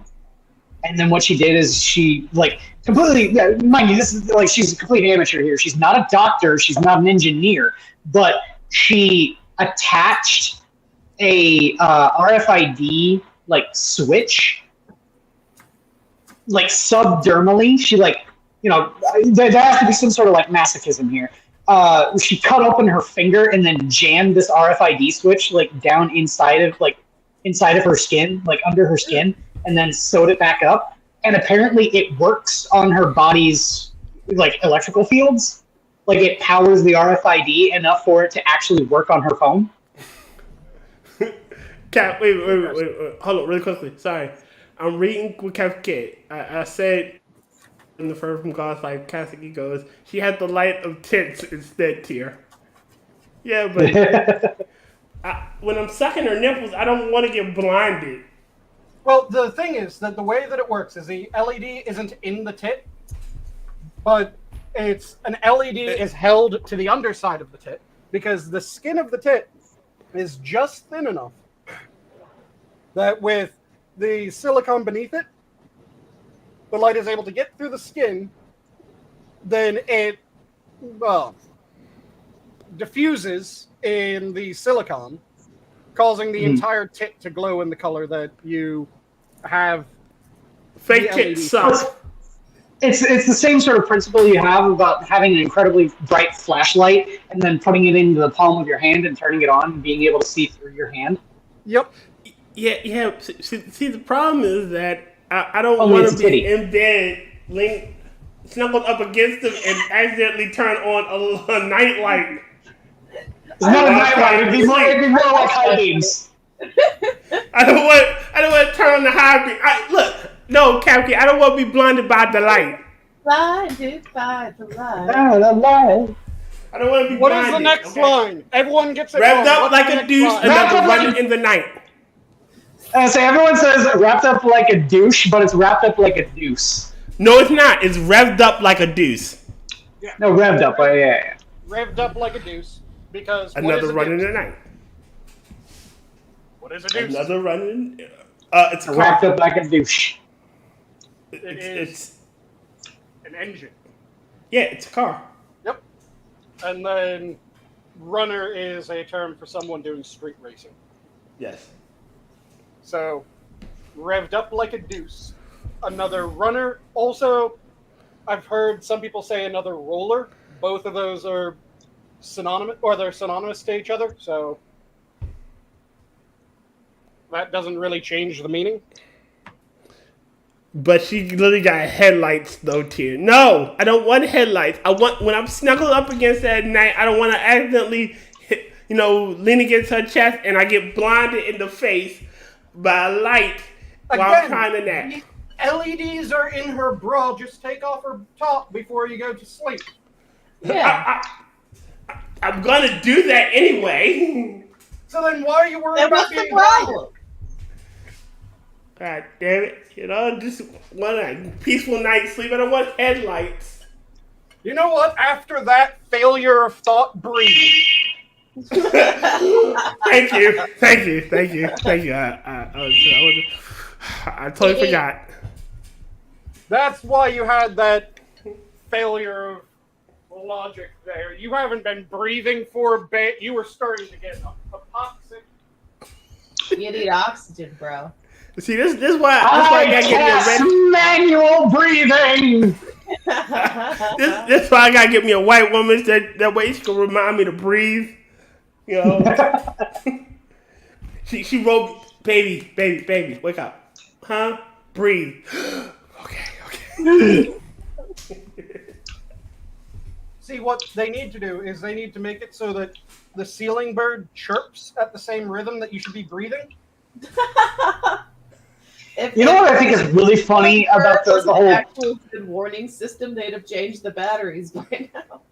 You know what I think is really funny about the whole, smoke detector chirp thing is the fact that if I'm watching a video on YouTube or something like that, because I've seen like some VTuber streamers and stuff like that who make smoke detector chirps a bit donation reward, sound alert sort of thing, right?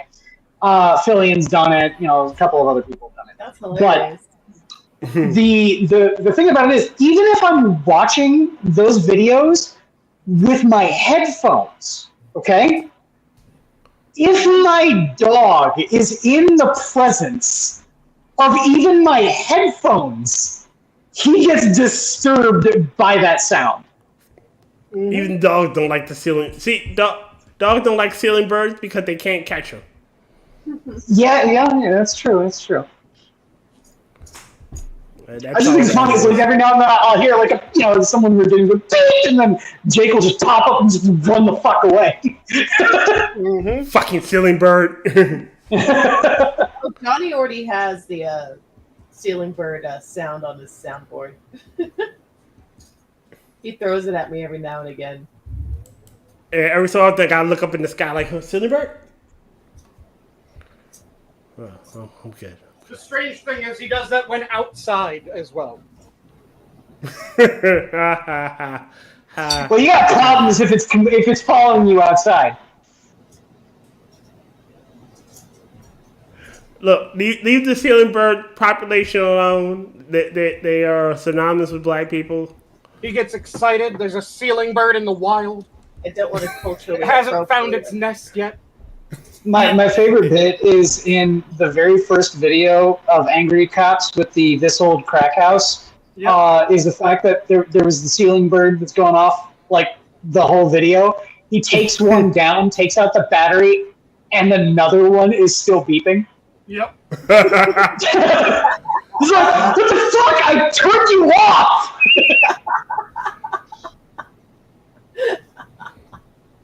I need to see that. This old Crack House. Yeah. Basement Jesus. What fucking love Angry Cops. Angry Cops is so good. This old crack house. I've got a This Old Crack House t-shirt. A buddy of mine bought me one. I ended up with an inadvertent blast from the past due to Angry Cops. There was another YouTube video that I was watching that was talking about times that various government officials had been arrested. And one of the clips that was shown of one of the government officials getting arrested, guess who the fuck was arresting them? Oh, is this the New York judge? Yep. Yeah, that was like saying like, everyone in the police department, and Angry Cops is like, you are making every single person here look bad by guilt by association. Like, and all of a sudden, I'm like, he just gave him the biggest drill sergeant dressing down, and it was amazing. Yeah. And when you're watching the video, first off, you can hear it before you even start looking at the video, but the entire time he's knife-handing. Mm-hmm. And my favorite part was just the guy! Shut up! Guy, shut up! You shut your mouth. Mm-hmm. All right, I got. All right, it's about 3 o'clock where I am, and I gotta get some sleep because I got work in the AM. True enough, we should all probably pop off. Yeah. So I got 10 minutes before I clock out. we have a short little bit to the shift then. But parting words. Who wants to go first? I'll do it. We see what's going on here. If you're passionate about Sanguine, devour him. Don't let him devour you. Unless they're into that sort of thing. Well, I mean, you have to find that one German dude. I think we all learned each other's preferences a little bit more than we should have this night.